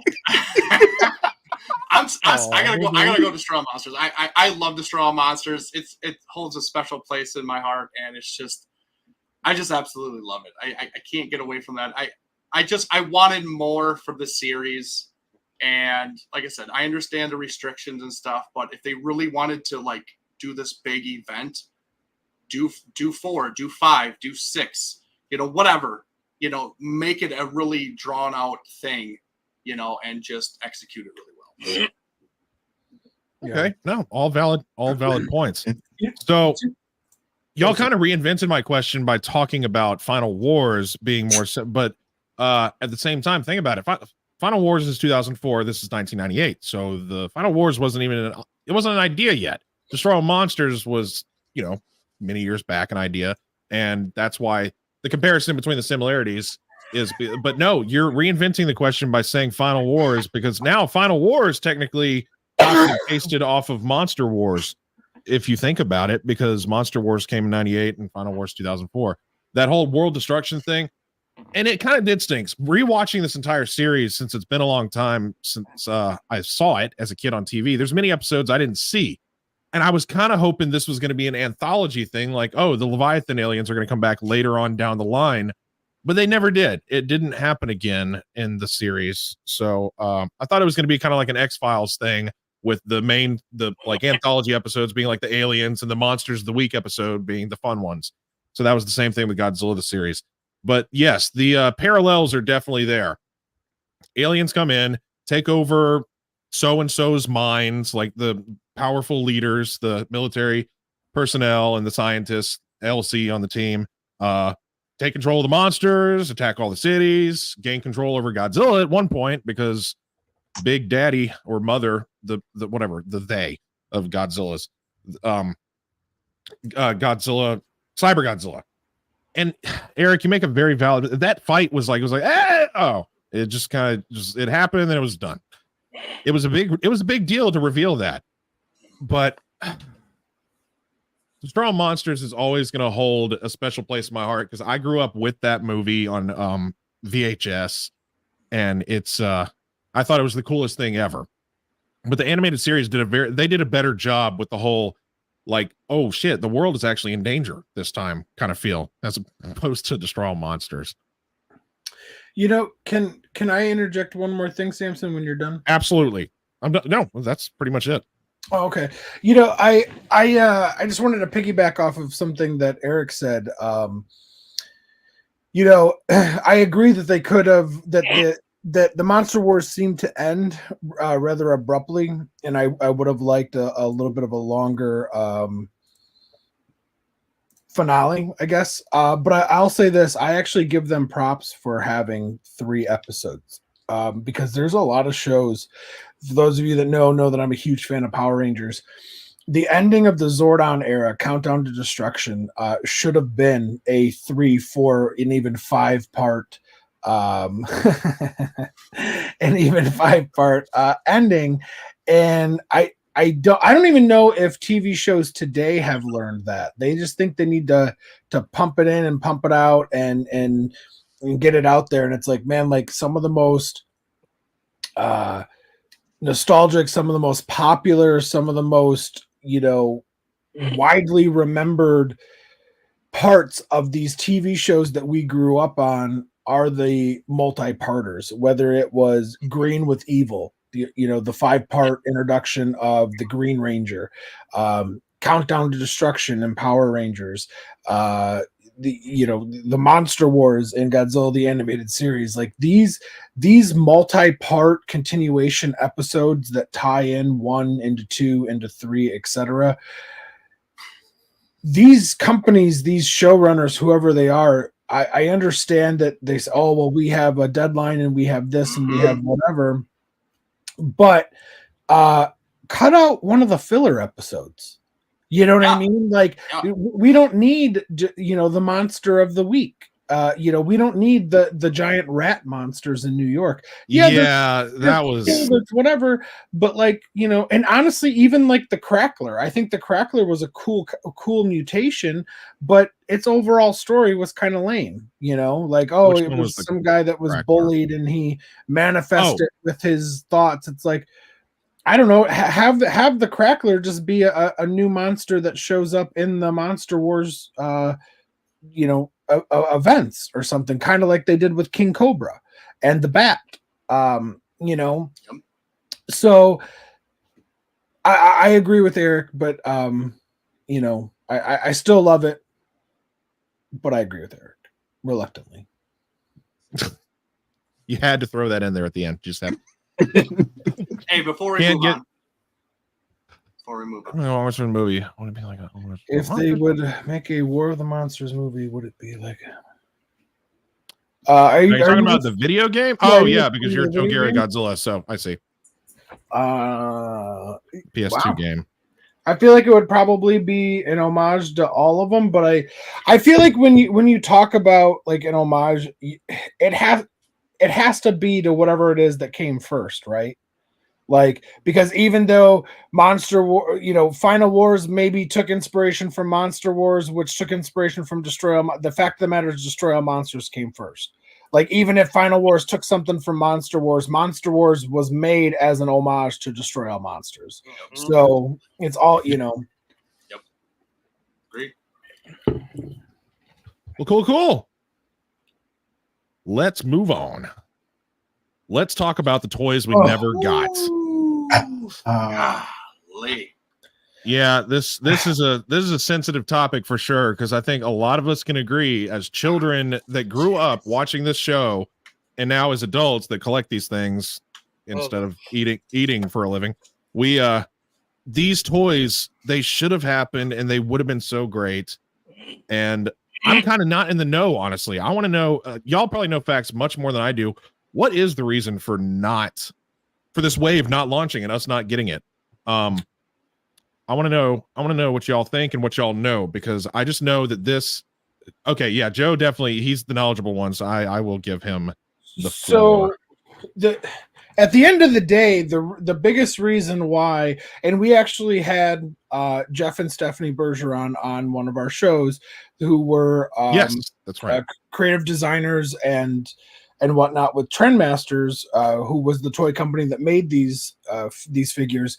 At the end of the day, one of the biggest issues was the failure of '98. It did well financially. It did make a profit, but it was a very, very small profit, and it did very good opening numbers, but the drop-offs were huge, and the reviews were very negative for all the reasons that we've kind of all discussed. Was it Godzilla? Was it not Godzilla? And just the word of mouth was pretty negative.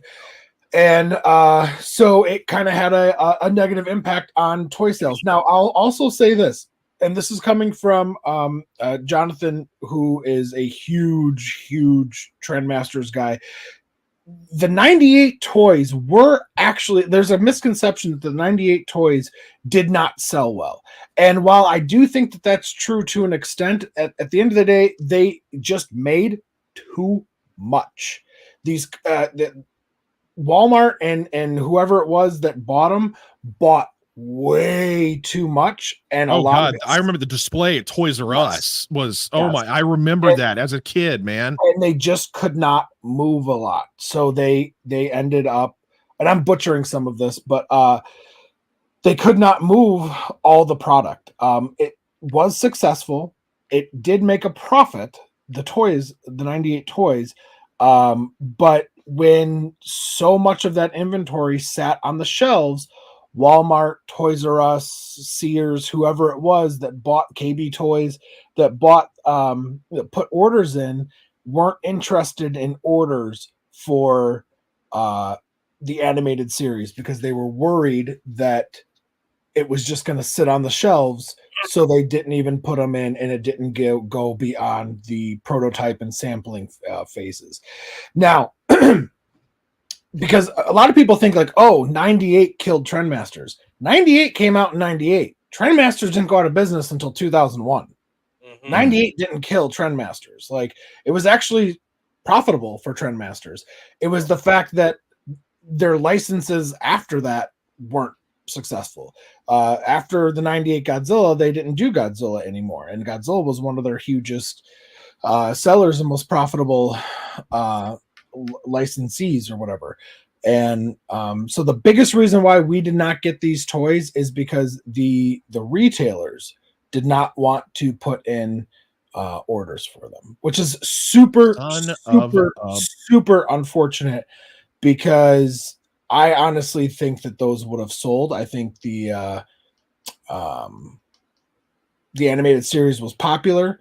And I think that's also why the animated series didn't get like renewed for more seasons, was because the failure of the movie canceled anything, because like the animated series was already in the works when the movie was kind of being made, and then once it was finished, like they were already working on the animated series. So then once that went out, and then there was kind of like just like the bad word of mouth, they just kind of were like, all right, we're done. So it's unfortunate, and it's really sad, because the animated series is super freaking awesome, and I honestly think the toys would have sold very well, especially like, I mean, from that picture back there, I mean, they were going to do the C-Rex, they were going to do Cyberzilla, they were going to do Robo Yeti. I don't even know if Robo Yeti's not. No, he's not in there. Quetzalcoatlus or whatever that bird name is. You know, a lot of really, really cool things were going to come, and unfortunately, it just didn't happen. Yeah, that does really stink, because the varying kaiju alone, I think, would have sold. Since the 98 movie, it's like, all right, the toys with the movie, it's just Godzilla and then helicopters, and it's just different versions of the one monster, and then a bunch of tanks and choppers and stuff. Yeah, that's all they really had. But with this, there's so much variety. Hell, and Nigel would be fun. You could put him in the street and watch him get run over 1,000 times. Because I mean, that's what to do with them anyway.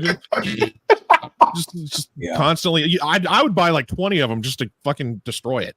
Yeah, and there was even plans for a wave 2 of figures based off of the movie, and it's a real shame. I wish that we would have gotten a little bit more, because honestly, wave 2 and stuff would have been really cool. There was going to be some teen Godzillas. There was going to be some new baby Godzillas. There was going to be some new larger scale Zillas. And then obviously following that would have been the animated series figures. It's a real shame. I've honestly been a personal advocate for any toy designers that we've interviewed, any people that we know, like our friends over at Seismic, Chris and Alex, Doc from Titanic. Anytime we interview these people, I make a point to bring up, hey, don't forget the animated series. I think that you could do. Listen, if you can sell You're a scholar and a saint. Yeah, I mean, if you could sell 600 figures, 1,000 figures of Young Gary, I'm pretty sure you could sell 1,000 figures of Godzilla series. So, I've even tweeted out to people at like Super 7 in their Ultimates line. Like, they did that special Godzilla with the Dark Horse colors and stuff. Do a special run like that. Like, even if it, instead of it being like the $80 or whatever, $120 that it was, even if it had to be a little bit more because you had to pay for that license or whatever it is, and if it was $150 or $200 a pop, people would buy it, because there is literally nothing out there from the animated series unless you have some of the Happy Meal toys from Carl's Jr. Cardi's or Carl's Jr., whichever one of the two. What? But even then, it's nothing like super cool or great or anything. It's like little figures like this. Yeah. Those. Excuse me, but I've been pushing for it, people, and tweet at them, tweet at Super 7, tweet at Seismic and our friends at Titanic Creations and Seismic Toys and all these people, and let them know, hey, if you are interested in it, or if you would buy it, if you actually want a chance to get something and own something that would be officially licensed, tweet at them, Facebook them, whatever it is, and let them know, because that's the only reason that's the only way they'll make it, is if they think they'll be able to sell it. I don't know if you saw, I put it in our group post. The guy at YMSF is working on a sculpt of the specifically. I mean, he's already done Godzilla, but no, he has a completely different sculpt that is more cartoon style to match the actual animated series one. It's still in the. I mean, he kind of works on what he wants to work on. He kind of bounces back and forth. But he's also doing a Cyberzilla. Yep, he sure is. I scrolled through and I could not find the photo. I could not find the prototype that he's shown off. I don't think there's any 3D. He does 3D like sculpt or a 3D like an animated picture on the computer. I will say this: I like what YMSF has been doing lately. However, that early tease or whatever that he showed has a lot of work to be done. Mm-hmm. And I hope that he fixes it, because a Cyberzilla I think would sell. I think anything from the animated series honestly would sell. So more power to YMSF. If you got thank you for bringing that up. Honestly, guys, if you're interested, you guys got to hit him up. He only sells off his Instagram now. That's how you can reach him. That's how he sells things nowadays. So you just got to reach out and talk to him. And, also, YMSF is a presence at G-Fest through Tony at Tempting Toys. He's held them forever. Yeah, so if you guys are going to G-Fest and you guys are a fan of these shows and would like to see more stuff, more of that obscure stuff, YMSF is another great company that will make officially licensed stuff. So I've been buying from him since the single digit 2000s, man. I've been buying. I mean, I don't have a lot, but I do have YMSF stuff, and it's only second to there. Yes, I thought that looks really good. I like the little, because I saw that, and then as I continued to watch the series this week, it does have that cool little vein on the side of his neck thing going on, the animated series Godzilla. So he did a pretty good job with this sculpt as far as I'm concerned. I have a really cool vein in my hand. Yeah, sure. So, all right. sorry, I didn't mean to totally monopolize that that thing. I just there's a lot going on up here when it comes to the Trendmaster stuff. You can ask Eric; he knows that. Well, Eric, you're there. You are. Nothing. Yeah. I mean, obviously, it's the biggest miss that we've gotten, for potential Godzilla merchandise. Honestly, like, Trendmaster obviously had, the Doom Island stuff, kind of got a very small release, if any, and it kind of trickles out here and there, but like as it comes to the animated series, like we have nothing, and it's a market that I think could be very profitable for one of these companies that actually wants to take the dive in doing it. Now, honestly, like Joe kind of touched on, getting the license is probably gonna be a little bit more than normal, just because you got to deal with, TriStar, Sony, all that kind of stuff. But I think in the long run, if you find the most interest for it, like I think you can make some money on them. And honestly, I think a lot of people would buy them because I think this is like a cult classic kind of thing. Like this series in general, and these toys, these collectibles that could be, it's stuff that people talk about a lot. And we'll see online if somebody magically has a prototype of it, or one that's maybe made up, that was one of the first painted ones or something like that. That's super, super rare. And we all just kind of look at it like it's, the holy grail kind of thing. And we love it, and stuff like that. So it's like one of these companies, if they have the balls, honestly, to attack it, they could honestly make some money, honestly. And I hope that, I doubt any of these companies are going to watch this show, but honestly, if they were ever to just think about, hey, what can we do different that hasn't been done before, that no one else is touching or tapping into? I mean, there is other properties of Godzilla that hasn't been tapped into. Yeah, we got the Hanna-Barbera. We got one Hanna-Barbera Godzilla. Yep. That's it.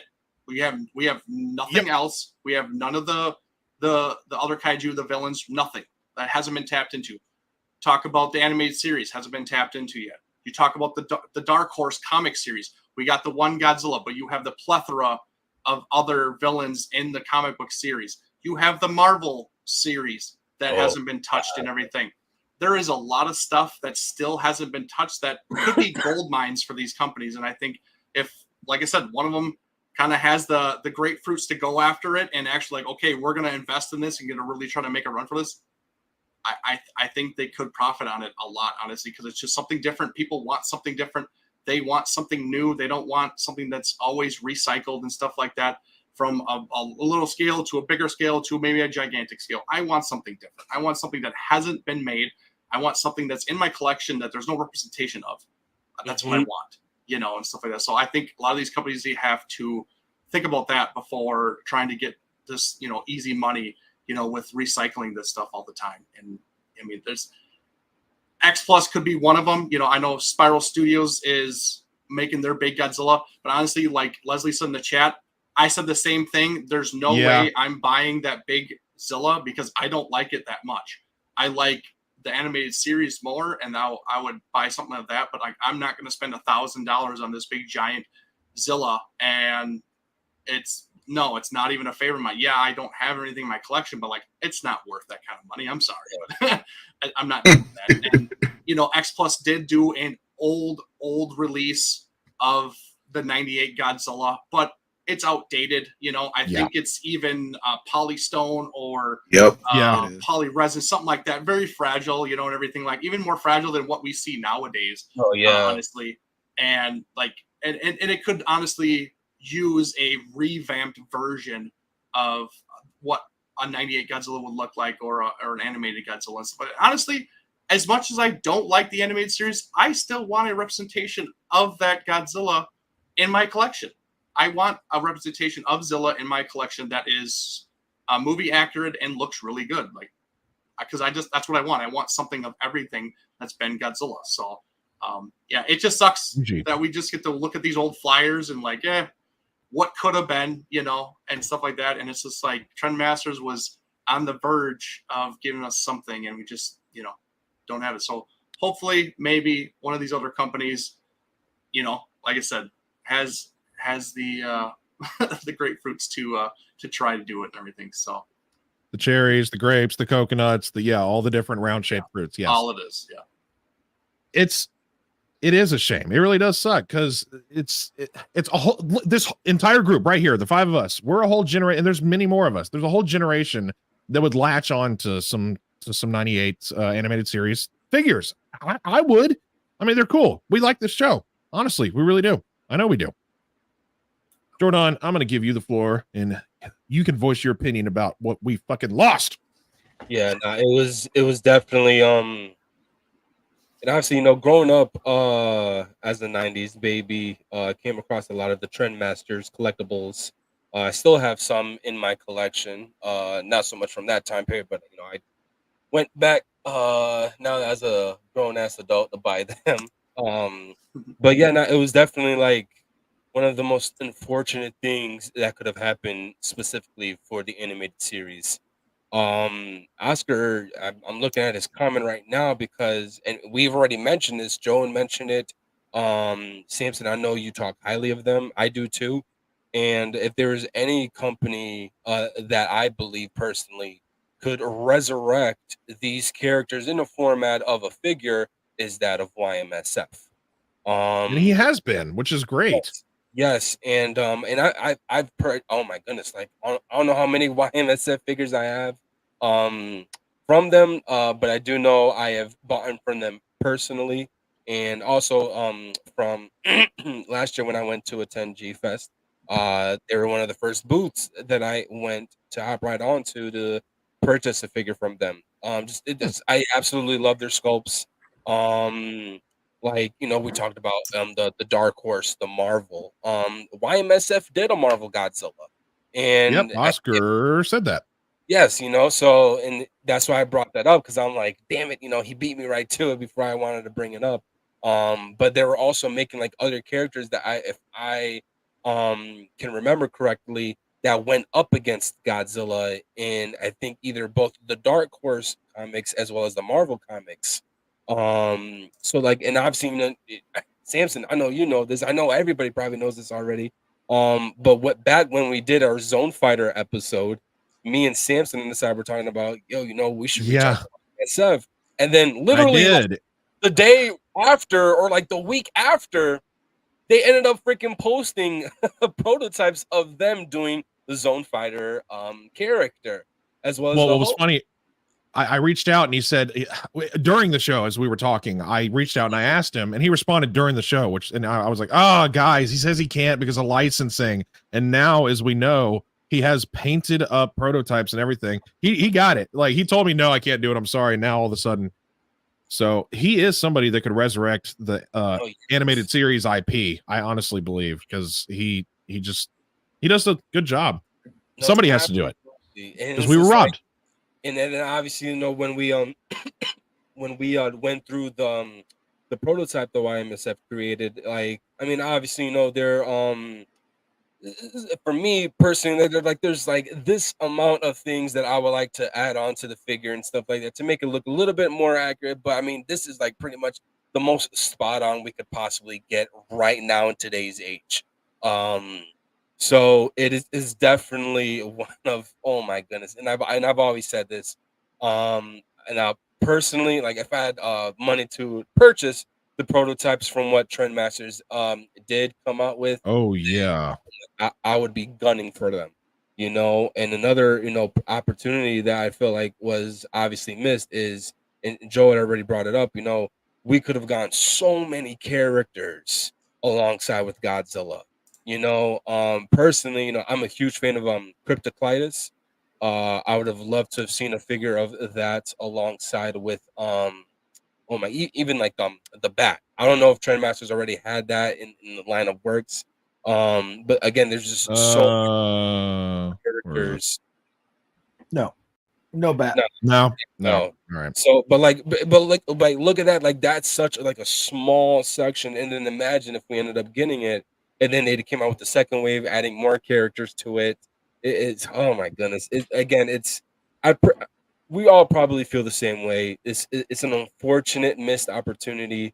But I mean, granted, it's still an opportunity that can be taken by people that truly care, if not for just the fandom, but also for what they see as greatness in that of the animated series. And again, in my opinion, if there's anybody that's going to bring that back, is that of YMSF. That's just my opinion. I wholeheartedly agree. Adrian, throw your opinions into the mix, my fine black fellow friend.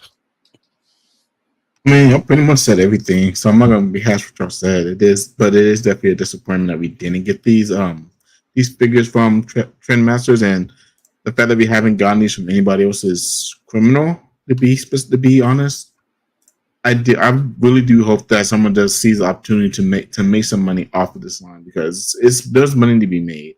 As much as we do down the '98 film, the anime series is loved by pretty much everybody. So if a toy company wants to make some money out there, just pay a little bit of money for the licensing and do your thing, because we're gonna buy it.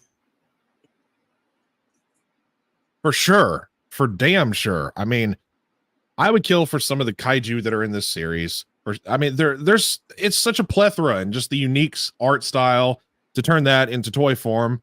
That'd be great. I'd absolutely latch onto it. I'm already excited about this newly discovered, the one from YMSF, which is actually fairly old. It's a couple months old, the prototype, and he hasn't updated it yet with any painted versions. But I'm gonna get it. I'll message him and I'll absolutely latch on and grab one of those. But no, Joe, thank you so much. You being the team leader in telling us exactly, because I did not know all the answers why this was a failed project, the Trendmasters animated series stuff. So you're happy to help. Your knowledge is always appreciated, because you know some shit. I mean, hell, even that beige looking thing right above your right shoulder there. That's a unique piece right there. Yeah, so this isn't the animated. I've showed this off before.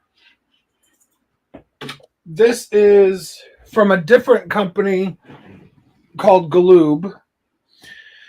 And this was their pitch maquette that they made in order to try to get the license for the 98 line. Wow. Which eventually that 98 line would have encompassed the animated series as well, but they ultimately did not get it, and it stayed with, I should say, Trendmasters. Yeah. So that's such a cool piece, though. It gives off animated series vibes from what I'm seeing, at least. Yeah. Even though you're saying it's supposed to be a maquette of the actual film version. Yeah. And I'll say this is not a reproduction. This is the actual maquette that they made. Wow. Man, you all bougie. Yep. There's I think there's 2 in existence, if I remember correctly what Jonathan told me. One of them doesn't come apart, I believe. So how much am I selling him for? $10,000. Oscar, you heard it here first, man. Starting bid. $10,000, pickup only, because I'm not being responsible for shipping it. All right, moving on to whatever's next. This is going to be one that I can't wait to hear from you guys. What are y'all's favorite kaiju, or mutations, as they're actually called? I've been saying it wrong the whole time. The mutations from the series, because there's a plethora for sure. Mm-hmm. Adrian, you haven't gone first in a long time. I'm not Adrian. Honestly, I thought it was pretty cool to see Nessie, to be honest. I think that was my favorite. Oh, okay, right on. And honestly, Nessie kind of gave Godzilla probably one of the tougher fights in the series also. And just the reimagining of the Loch Ness Monster is just was just so fascinating to me. I'm gonna pick that actually. And that was cool to have just a mythological creature that's set in stone and common knowledge to be reinvented for the show. That was cool. She stood out. Eric, you're up next. Oh, am I? God, there's so many. I did say, like, you can. It doesn't have to be just one. I should have told Adrian it didn't have to. I'm gonna do my top 3. Okay, we'll do a top 3. Okay. No particular order. I'm just top 3 is kind of what I really like. The first one was the Crackler. I actually really did like the design of the Crackler. I liked his roar. That it really. I couldn't even explain how they did it. Just you know. That was good. Do it again. No. But yeah, it was just obviously his roar was crackled and everything like that, and you know he was electrically charged and everything, and he could absorb the power from Godzilla's breath and everything, and he was making him bigger and stuff like that. It kind of had a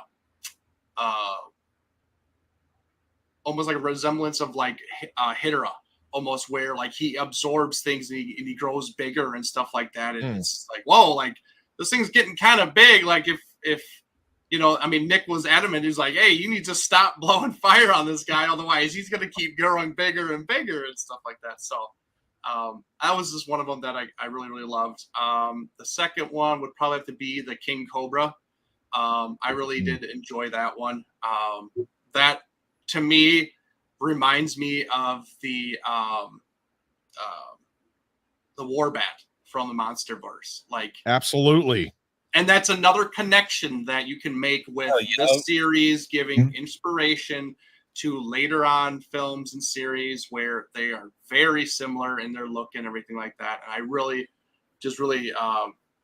dig the King Cobra look and everything like that. So that was a cool one. And then the final one would probably be the Mecha Yeti, or the Yeti. That's what I think. Robo Yeti. Robo Yeti. Yeah, that was over my favorite. Like, I was like, oh, here we go. Here's King Kong versus Godzilla. Like that's immediately what I thought of when I was a kid. Right away, I was like, hell yes. And honestly, like I was like, yes, this thing looks cool. His face looked cool. You know, his body and everything. I was like, yep, okay. And then like Godzilla killed him. I was like, oh, that kind of sucks. I was like, that wasn't even a good fight, you know. And all of a sudden, like, he gets up and the skin falls off. I was like, oh shit, it's a robot. I was like, yes, let's go. It's a goddamn robot. Yeah. So like, I was super excited, and I love that little that special extra thing that they did with his character, where it just wasn't just like a big ape, you know, mutant, you know, or mutation. It was an actual just robot. It was a giant robot made to defend Japan and everything like that. So I was like, hell yeah, that's freaking awesome. So yeah, those are kind of my top 3 that I really like. Well, shit. Well, Adrian, if you have others to name, so I don't leave you out, can you come up with 2 more? Top 3. Yeah, let's go with top 3. You can't. Yeah, Robo Yeti was awesome. Definitely Mechanic-Kong for damn sure. And the last one's hard because there are also many kaiju, because I did love the giant turtle. That's definitely a Gamma throwback to me. And also the Komodo Drax was awesome as well. But I guess I'll be basic and I'll say Cyberzilla, because the reveal of that was fucking awesome. You are basic. Awesome. Put it on the floor is yours. So that's, oh my goodness. All right, so top 3, I guess I already said Cryptoclitus. King Cobra, most definitely, for sure. That does seem to be a fan favorite. Yeah, it's just, you know, it's crazy. He said, Eric, for me, it reminds me a lot of, I'm probably going to get hate for this, Reptilicus. Okay, a little bit. All right, a little bit. The snake serpent thing, and I was just like, oh, this is pretty freaking dope. And I've always I've always wanted like a snake kaiju. And like, I mean, the better option is definitely that of King Cobra. Oh my goodness. You just to throw a different one out there. I would say the Sphinx. Yes. Oh yeah, that was that's a a fun thing. one too. Yeah, that was Yeah. a fun one too. Oh, that's like, oh my goodness. I love like the Griffin the aspect of it. So yeah, I guess like those would be my top three. It's so hard because there's so many cool ones. Yeah. Like, originally, I would have said the Crackler would have definitely been number one. It's crazy. Like my my introduction to the Crackler was the first animated series Game Boy game. Yeah, Mhm. the Game First Boy boss. Color game. I think he's the first. Yep, you okay? So You I you was already like, did it. yeah, oh my god, and I was just like, what is this? So so for nostalgia reasons, I would have said that, but yeah, nah, I'm just do different, and I'm just gonna throw in the Sphinx. Okay, cool. Joseph. Mine are pretty easy. In no particular order. It's Cyberzilla, King Cobra, and the C-Rex. Which one was the C-Rex? Episode 2. It's Yeah, episode 2. Squids. It's the second boss from the animated Game Boy Color game. I'm Have so the bad with the picture if names you- of these monsters. I like that's why I'm gonna be like, oh, it's the giant blah blah blah. It's I like Yeah. the squid Got one. you, Samson. Yeah. Oh yeah. Okay, yeah, that's right. Okay, so for me, my favorite, I really like the chameleon because that was like a whoa, okay, man, that's like it was deceptive and its abilities were cool. I'm gonna try to go against you guys and not say King Cobra because we've all said King Cobra. Even I do like him. I can't remember the Spanish name for what was the giant caterpillar, the giant whatever it was, like one of the first. El Gigato! Yeah. Yeah. How The it worm? like it started out the giant worm. It started out in one form and it got mutated and became even bigger and was like a super threat. The giant caterpillar that it was like a giant. Yeah, it was a big caterpillar. I'm don't remember- find it's- it. Give me a second. Are you talking about the worm or the centipede? No, the worm, the one that was bright blue, the bright blue worm. Oh, okay. Oh, that's That's L. oh, not Mega Pete. El Joe Giganto! said it. L. Yeah, Joe said it, yes. L something. El Gusano And- Gigante, yup. Oh man, I'm really trying to choose ones that y'all haven't said yet, but it is hard. But no, I said I got chameleon, I got elves, and What Damn about the mimic? well, I was going to discuss that in our next part, but I did Never like. mind then.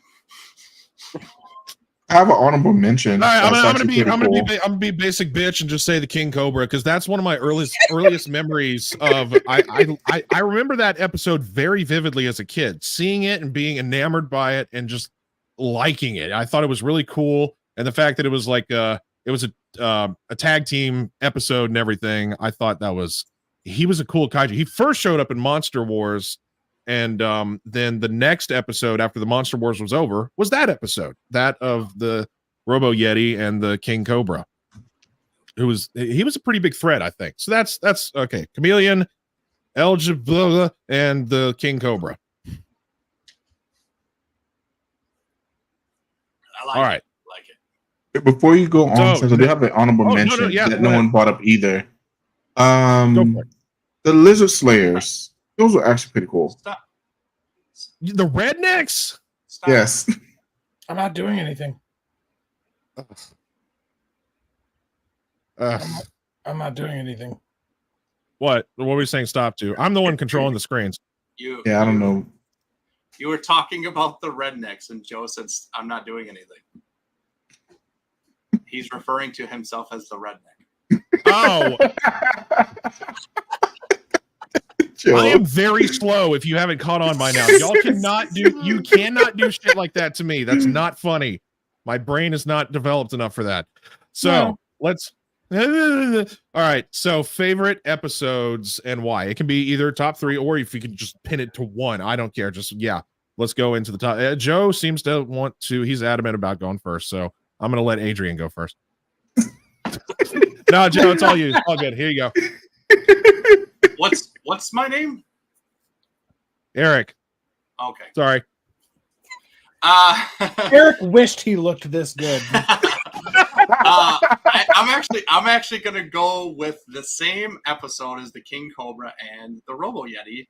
Is that episode, which is entitled Competition. And it's where they go to Japan and there's a threat happening in Japan and stuff like that. And one of the funny things about this episode is when they're on the plane, Nick's on the plane going to Japan, and Godzilla is literally following them in the ocean. And a kid looks out the window and he goes, "Hey, look, Mommy, there's Godzilla." And she goes, "What would Godzilla be doing in Japan?" That was hilarious. I just thought it was a great little line. I was like, "Oh, that's so funny." But I just love this episode because obviously they take it to Japan. Obviously, the origins of Godzilla and everything like that. So that was just super great to see that and stuff like that. And then like the kaiju action that ensues is phenomenal. Like it's, to me, it's the best episode throughout the entire series, even better than Monster Wars. Like I stated earlier, like in my opinion, this is better than even Monster Wars because I thought the kaiju action was just off the chain, honestly. Like Godzilla fights the Robo Yeti first, and then he fights the King Cobra, and then goes into the city and fights the King Cobra again and stuff like that. But like, it was nice to get like that city scene fight that, you know, you only get to see a little bit throughout the series. And I love the finale. Like the finale was where Godzilla basically blows his fire on the King Cobra, kind of hurts him, kind of stuns him. And literally Godzilla spears him through a building into the ocean. And I just absolutely love that ending. And then Godzilla rises up with the King Cobra in his mouth and throws him aside and wins. Like that was just amazing. I just love that whole episode, honestly. And an honorable mention, honestly, I will actually give it to the Lizard Slayers. What Adrian was just talking about, where basically the rednecks got robots to control to hunt down Godzilla. And it was great about this episode because you saw them in a previous episode early on where they were trying to hunt Godzilla with just bazookas. And they were just kind of using their pickup truck trying to hunt him down with bazookas and everything, trying to bag the lizard, you know, and everything. And it was great to see that. And then they brought him back again, which was nice to seeing that role kind of come back. And then obviously what's his name?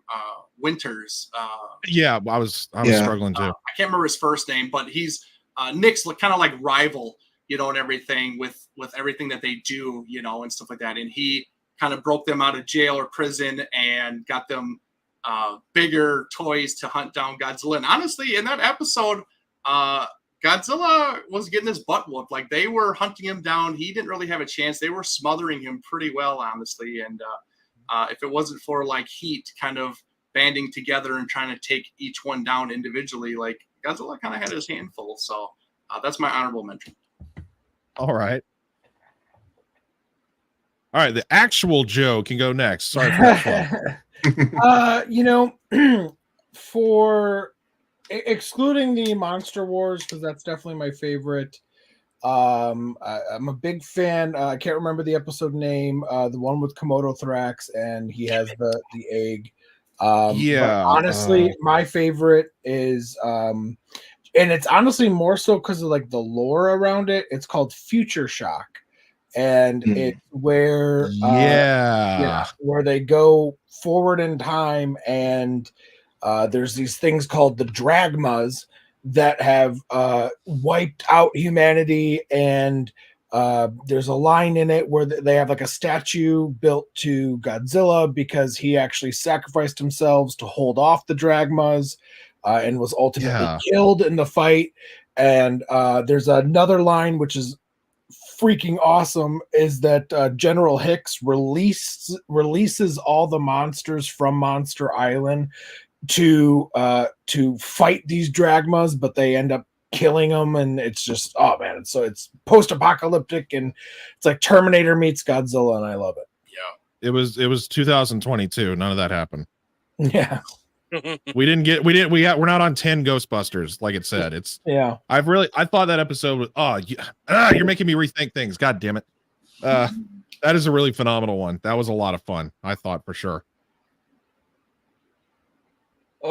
So for me, I guess on the honorable mention, and it's obviously a topic that we already discussed about Monster Wars. I'd say the first episode of Monster Wars. But like my all-time favorite episode that I always tend to have like a heartfelt emotional connection to is the Komodo Thrax episode. I've always been a huge fan of seeing different character traits for that of like Godzilla, or in this case Zilla. Seeing him from the start of the show and how he carried on throughout the entirety of the show, including in that of Monster Wars when we saw him interacting with Cyberzilla. Seeing him find like a partner is for me, it was definitely how do you say, a bittersweet feeling. I was extremely happy, obviously, towards the end. And if I'm not mistaken, wasn't that the last episode of the entire series? Well, there's kind of a controversy between the last episode because there's two that didn't air, but the last episode was Ring of Fire. But then there's the two episodes that didn't air that they put that on the very bottom of the list. So it's kind of it's tough to say. But Ring of Fire. The last episode was End of the Line. No, it was. I mean, on the way that I watched it, it was the two unaired episodes, and then before that, the 38th one was Ring of Fire. That was the last one that aired officially. So, yeah, maybe they. I don't know. That's unless they aired them out of order.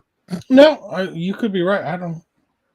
But no, yeah, I guess so. Like those, that's an episode I tend to like always like connect to and stuff like that. Not that I can relate, you know what I'm saying? But it's definitely like nice. Again, it's nice seeing Godzilla just share different types of emotions. You know what I'm saying? It definitely answers many questions in regards to just like what type of creature Godzilla is. And we do get a lot of senses of not really understanding it, and that's why we need to keep him alive, because we need to study him, all this other stuff, you know what I'm saying? Seeing him interact with the Komodo Thrax, and like towards the end, after she just went down into the bottomless abyss alongside with the giant rip-off camera kaiju, seeing him grieve, like, oh my god, like you feel for him. Just like how you felt for Godzilla vs. Destroyer after Junior died, he's seeing Godzilla grieving. We've never seen Godzilla share those type of emotions, So that's I guess that would be the episode that I tend to always go back to and enjoy the most. Right on. Honestly, he didn't. Let's be honest, he didn't grieve that long. He was like, oh, he smelled a little bit, then he turned away and he was gone. So. Yeah. Oh, yeah. It was a one-night stand, more likely. Okay. Even like obviously, like when Nick was like trying to get him like to snap at her or whatever the case was, you saw Godzilla like motherfucker like back the fuck up. You know what I'm saying? Like having that like I said that earlier. Alpha male like type of territorial trait when he's with his female and stuff like that. So again, that like for me, that was definitely something different that I haven't seen at the time in Godzilla, and that's why I enjoyed it a lot. Yo, Adrian. So, honorable mention to me actually would be Twister. The Twister was not for the same reason as Nathaniel. Liar, liar. But the premise of the episode is just so interesting because there was a giant Twister running around, but a mutation was actually controlling the Twister, which I was like, oh damn, okay, interesting. A fucking rat. But yeah. Pretty much a fucking rat. He was a cool looking rat, though. Yeah, very good. Or shrew, sorry, because that didn't the Shrewster. It wasn't a Twister. There you go. Yeah, the Shrewster. Yeah, the Shrewster. Whatever. But in no particular order, of course, in the line with the Komodo Drac. Obviously, that was a good episode. Great episode. I mentioned it earlier, Lizard season, because like Eric said, they were giving Godzilla a hell of a time. And it wasn't for heat, Godzilla probably would have lost. And I'm stuck between the last two, and it's between Deadlock and Freeze. Because Freeze is actually a pretty good episode, but I love Deadlock because again, the Lochless monster. But of course, those are my favorites besides Monster Wars. Obviously, Monster Wars. Are you just gonna name every episode? I can. Yeah, let's keep if just you'd like going me down the to. line. No, Is this one? What about all you, right, Sam? so I'll do what y'all been doing. I'm gonna do my honorable mention first, then the one that I actually like the most. Honorable mention. It was because it was deceptive, and it actually kind of got you on the edge of your seat for a second. It was the one with the chameleon, because I mentioned that was one of my favorite monsters in the episode. The episode began with like that skyline of New York, and it kind of paralleled the actual feel of the entire 98 film, with it being rainy and dark and kind of, and the tourists were like, this was the first footprint where he stomped down. It was like they were, and then oh shit, Godzilla's rampaging and destroying the city, and Hicks is like, we got to stop him. Nick, I can't give you any more free passes. We got to stop him. So we actually got a sense of, oh, they're going after God. They're not giving him a break anymore. And then the big reveal was, that's not Godzilla. Fucking that Winters dude doing what he does best. He creates a little earbud piece like this, and he controls a DNA replica of Godzilla that he created on his own. But the one that I like the most is the mimic one. Trust no one. And I'll tell you why. It's because of how well it parallels John Carpenter's The Thing. Yeah. It was essentially John Carpenter's The Thing, but on a different scale. And I thought that was really cool, because that's another. So both these episodes are kind of like, oh, deceptive. But I thought the mimic as a kaiju, and also just that episode in general, with everybody like that scene where they do the thing where they're like testing the heat on each other. It's like the same thing as like, let's put a needle in the blood and see who's human and who's not. So that one I like a lot. That's my favorite episode, honestly, just because of the fact that it parallels The Thing so well, and that's one of my favorite movies of all time. Oh yeah, good good answer, Sam, and a good answer. All right, I believe we have one question. It can be a throwaway one if it's kind of scared about the time, but we got one question left, and this is gonna be a controversial one, which is why I threw it into the mix. Would you rank this show above any of the eras? No, next. I have a hot take, Salmon, if you want me to. Okay, Salmon. Sorry, Samson. Who the hell?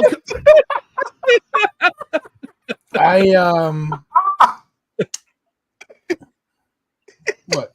Fucking ruined it. I ruined what? We're supposed to I keep think the animated series is better than the MonsterVerse. I don't think it's better than any of the Toho. Wow. So you think it's better than the entirety of? I mean, it was the MonsterVerse. Honestly, it was the MonsterVerse before the MonsterVerse was cool, because it has like Titans all over the world and kind of the monarchy kind of feel with the Heat team. The Heat team and Monarch are very similar to each other. Wow. And I go ahead. Keep going. Besides, I mean, even honestly, kind of the Reiwa films, the Reiwa era, I would probably rank it above that. Wow. That is a hot take. This is why I put this in here. I was like, man, I want to hear what I take. Yeah, I don't think dude. I don't think I rank it above the MonsterVerse. I think I take that back, but I definitely think I rank it above the Reiwa. Okay. Like, I don't even think it's close. Yeah, the only one that like really is like freaking amazing out of the Reiwa era is -1. Yeah, that's why it's hard for me to say. Singular Reiwa point? isn't that. Singular point? Nobody? I love Singular Point. Sort That's of. just I not. like Yeah, no Singular love the Point singular too. point. Jesus. Oh man. I feel like we can. I think we're all just chiming in at the same time here, because I don't think I'm going to put anybody particular. Let's all just let's throw it out there. No. Jordan really looks like he has to say though. Okay, I'll just say mine quick, because the only thing that's less than the animated series is the Millennium series. Really? Okay. I think this is better than the Millennium series. and the Millennium series is last for me. Really?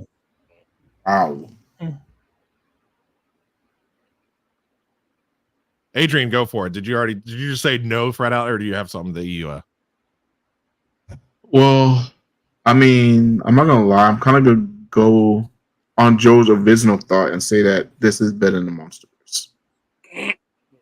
Because really, the only thing that may even come close to comparing to this is King of the Monsters, and even that the anime series does even better than that. Even so, I'm actually gonna put the Godzilla anime series above the Monsterverse. Wow. I can never put we're all in agreement. It does not defeat Showa. That is absolutely and utterly just a fact. That is Absolutely we fucking not. can't. I had to throw. When I made the picture, I had to put it. It's all in there. I had to put all. Well, I mean, not all of them, but you're close. Well, I mean, yeah, just from what I found on the internet. Well, y'all are not going to like this, and this is why it's going to be a topic of controversy. Yeah, sure. I know. Oh I my know what you're going to fucking- say. yep. Jesus, I know what you're get it gonna say over too. with. Get it over Go with. ahead and just mute You're my mic hold up. and. I find myself, I will watch this more on repeat than I will the Heisei. Get the fuck out of here, bro. Holy shit! I'm gonna beat the Cut his hell out mic. of you. Cut the mic. He is done. I knew he was going to say that. Get out of here. Of course he's gonna say that shit. We knew this. We fucking knew this. Well, hang on. Let's let him actually finish All right. his before we destroy him. No, I know the reason, Rob. I'm gonna destroy him anyway. Go ahead, Simpson. Say your piece. I've always enjoyed goofier, more fun tones, just like the Showa era. This more serious tone of Heisei is just never appealed to me. I've never been able to grasp onto it. Who keeps changing my name? Anyway. What happened? So I like this more because it does honor it parallels the Showa series a little bit better, and it's more fun. And I mean, it's a cartoon, so that's why I could put it above the Heisei era, even though y'all don't agree.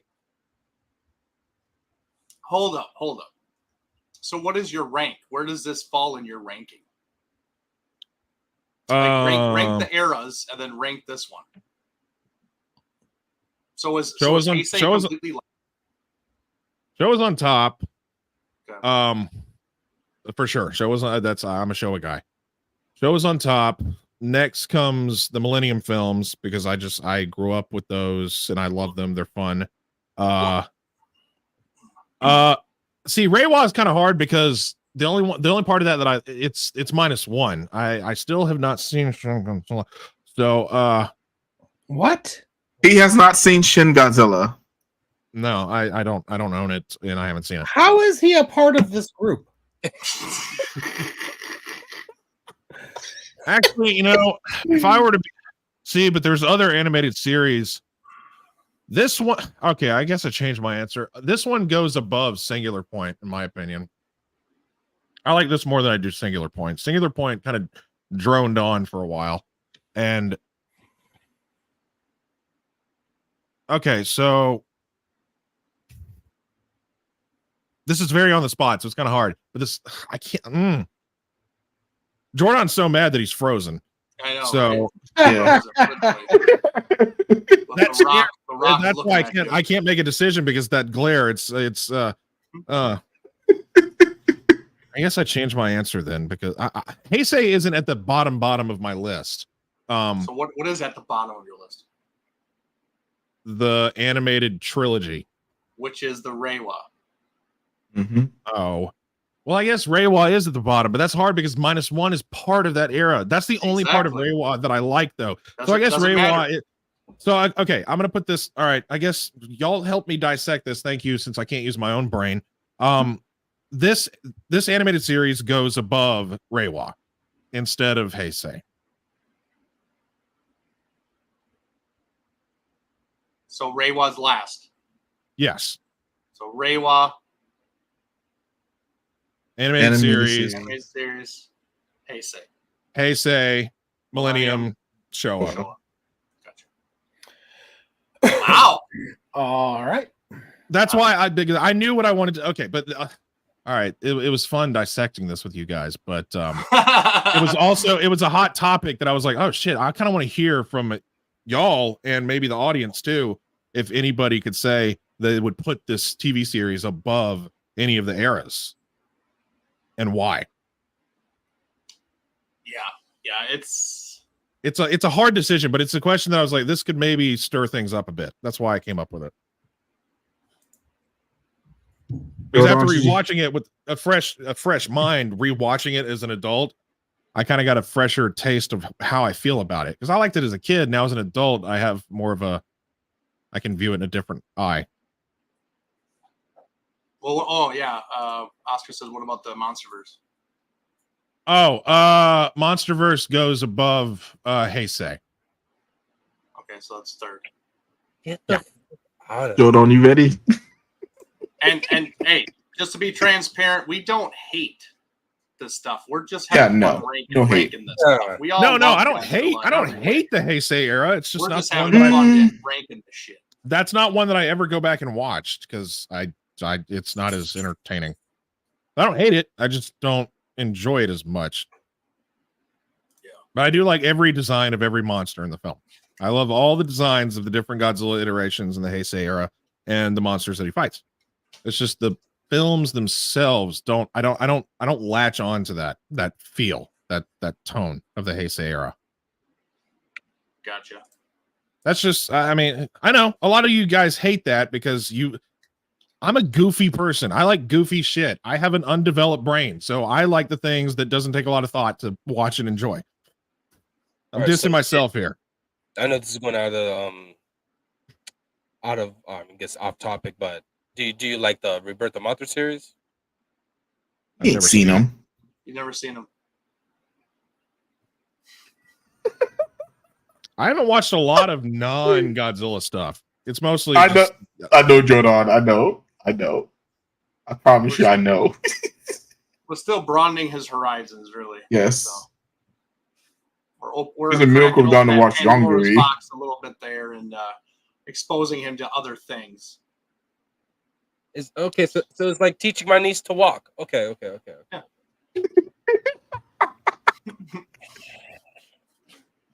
All right. Anybody else want to hit on me or hit me? Anybody want to hit me? Jordan hasn't given his answer yet. No, I just said no. You know, I think the animated series. I think the animated series. It's in its own separate category alongside with the Hanna-Barbera. I always like, kind of like put them into one thing. But going over any of the eras of Godzilla, including that of what we're getting currently, no. For me, no. Y'all see this? You can get out of here, Oscar. Yeah, you get out of here, Oscar. That better be a damn joke. It's not. I think Oscar actually hates the short era. Leave the Oscar. Wow. The goat. Okay, that's unfortunate. Wow. All right. I don't know if any of y'all have any closing thoughts. I think we have exceeded our time slot here, and we're also trying to get you guys out of here for the 7 p.m. show that we got in 30 minutes. Anybody have any closing thoughts on the series? I mean, other than, I enjoyed watching it again, revisiting it, and seeing episodes I hadn't seen before since I didn't religiously watch it as a child. Like every Saturday morning, the 10 a.m. time slot, Godzilla the Animated Series. Let's go. So also there was the unaired episodes, and I don't own the DVD sets that a lot of you guys own. So $10 bucks, go buy it. $10 on Amazon. Yep. Oh, it's on. I mean, I found the HD, whatever you call it, online HD upscales of it. Get the physical copy, Samson. I'm gonna pray for you, Samson. I appreciate that. At least somebody will.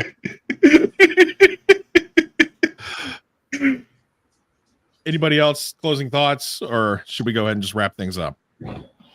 It's a great show. People should check it out. It's super cheap, easily accessible, whether it's on YouTube or Amazon. Personally, I think the DVD set is a better quality, so I would check that out.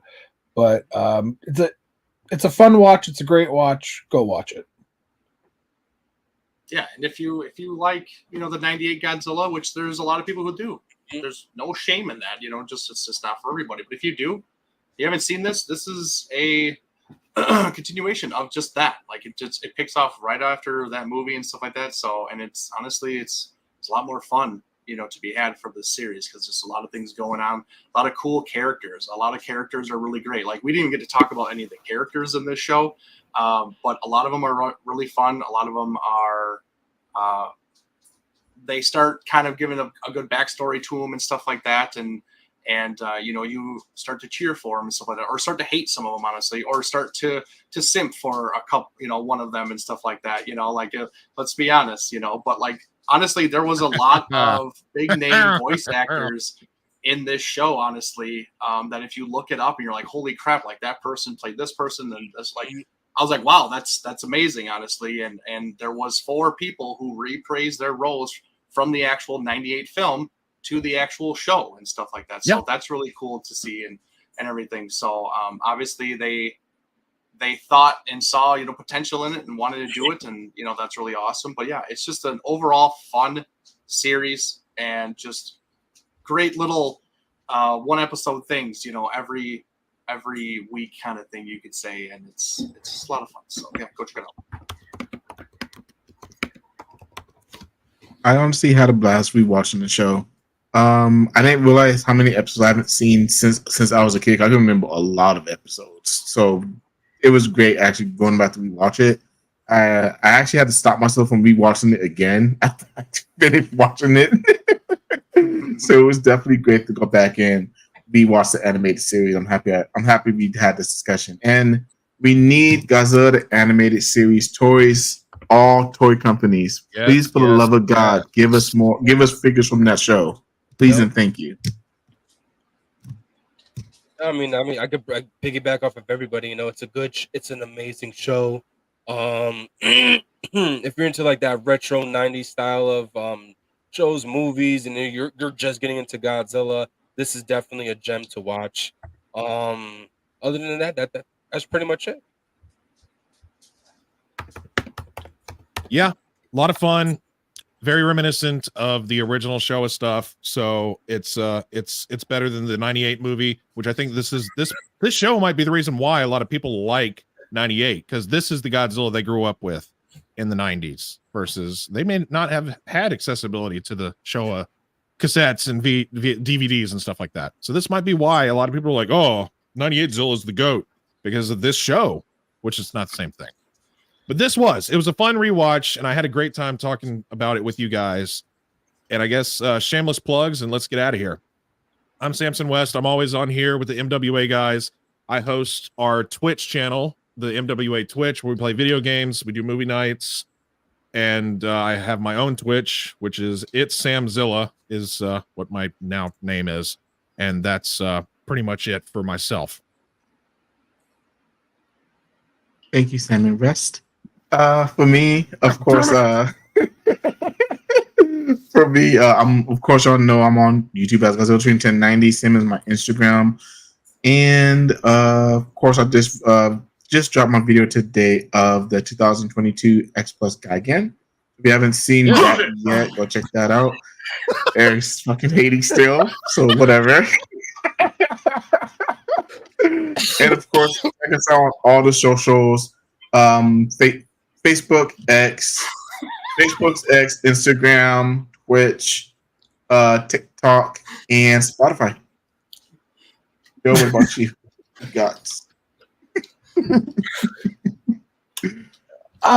You can catch me at Married to Kaiju, where I am the rudest, crudest way. You will see Godzilla, Power Ranger,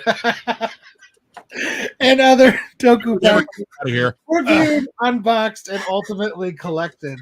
I say rudest, crudest way because I don't edit. I don't know how to edit, and I'm not going to learn how to edit. So what you see is what you get, one shot. So yeah, check me out there. I got a lot of cool shit though to show off. So you'll see a lot of things, like I said, Godzilla, Power Rangers, anime, Digimon, a bunch of stuff. So yeah, check me out there at Married to Kaiju. Nerdiest of nerds. Eric, you want to go? I didn't know what Samson was saying. Or who was referring? Oh, it's just calling Joe the nerdiest of nerds. Oh, okay. I was like, what? Jordan. Oh, okay, I'm sorry. All right. So obviously, right there, my handle name is right below my name at The Realist Goji Fan. You guys could subscribe to my YouTube channel, follow me on TikTok, also on Instagram. If not, then you guys could message me whenever you guys want to on Monsters with Attitudes Facebook page. This was an amazing show. I am extremely excited I was finally able to make it here. And yeah. Absolutely, dude. All right. Beardy? Yeah. I'm Beardy Kaiju. Follow me on Instagram and YouTube. I do unboxings and reviews, and check me out there. I got one coming up, kind of an oldie that I haven't put on the channel before and stuff like that. And it's right down Jordan's alley and stuff like that. One of his favorites allies of the Big G himself. So just kind of want to show some love for it. And, there's a lot of stuff that I haven't done in my channel yet that I slowly trying to get the older stuff on there, besides the new stuff. But Live, it's kind of hard when you keep buying shit. So, but yeah, check me out on YouTube, Instagram, Twitter, and obviously here and stuff like that. And honestly, if you're going to G Fest, hit us up. All of us are going to be there except for, unfortunately, Samson and everything. So, come say hi to us if you guys are a fan of the show. Let's talk Godzilla and Tokusatsu and whatever else. And we are pretty approachable. Yeah, we might be 6 foot plus, but we're all nice and kind-hearted in real life. I'm 5'12". Well, the ones that are going to be there. Yeah. Eric, you actually brought up G-Fest, and I wanted to plug in about an hour and 20 minutes. We will be continuing our series of the dealer spotlight, vendor spotlight, and having the first lady of Kaiju sales, Diane Doherty, who, along with her husband Tom, helped founded Clawmark Toys, who is one of the first in as far as selling and stuff. So we'll be talking to her, and like I said, about an hour and 20 minutes ish. And she'll be showing off a bunch of stuff that she'll be bringing to G-Fest. And if you know Clawmark, you never know what to expect, because she has a great array of figures and stuff. So tune in about an hour and 20, hour and a half. Thank you for reiterating that, because I messed up, because I looked at the first I looked at the time slot on it saying, oh, it's in 30 minutes. That's not my time. So that's I'm in the future. I'm on the East Coast, so I'm in awesome, guys. This was a lot of fun. I enjoyed talking about this. Subscribe to our YouTubes and our Facebooks and socials and all that fun stuff. Sorry, Samson, go ahead. All the stuff. No. The Facebook, the Twitch, the YouTube, X, even though that's stupid, Twitter, Instagram. What else do we have now? Do we have a Spotify? That's our new entry? We got all the brands, y'all. We are out there doing our thing. Yes. And as per always, what do we like to tell folks? One more thing. So after G-Fest, Joe will actually be hosting on the show. It's gonna be that's definitely gonna be, yes, Joe, you. It's gonna be probably our most controversial and argumentative show for damn sure, because we'll be discussing Final Wars next month. Oh. And oh my god, the opinions on that movie. It's gonna be huge. It'll be So huge. There's gonna be argument. I mean, y'all know that right now. There's gonna be a lot of arguments on that show. It's gonna be a good one. It's gonna be a good one. Right on. Thank you for that last plug. No, yeah. I guess the last thing that we need to tell people is, for sure, y'all better embrace the attitude.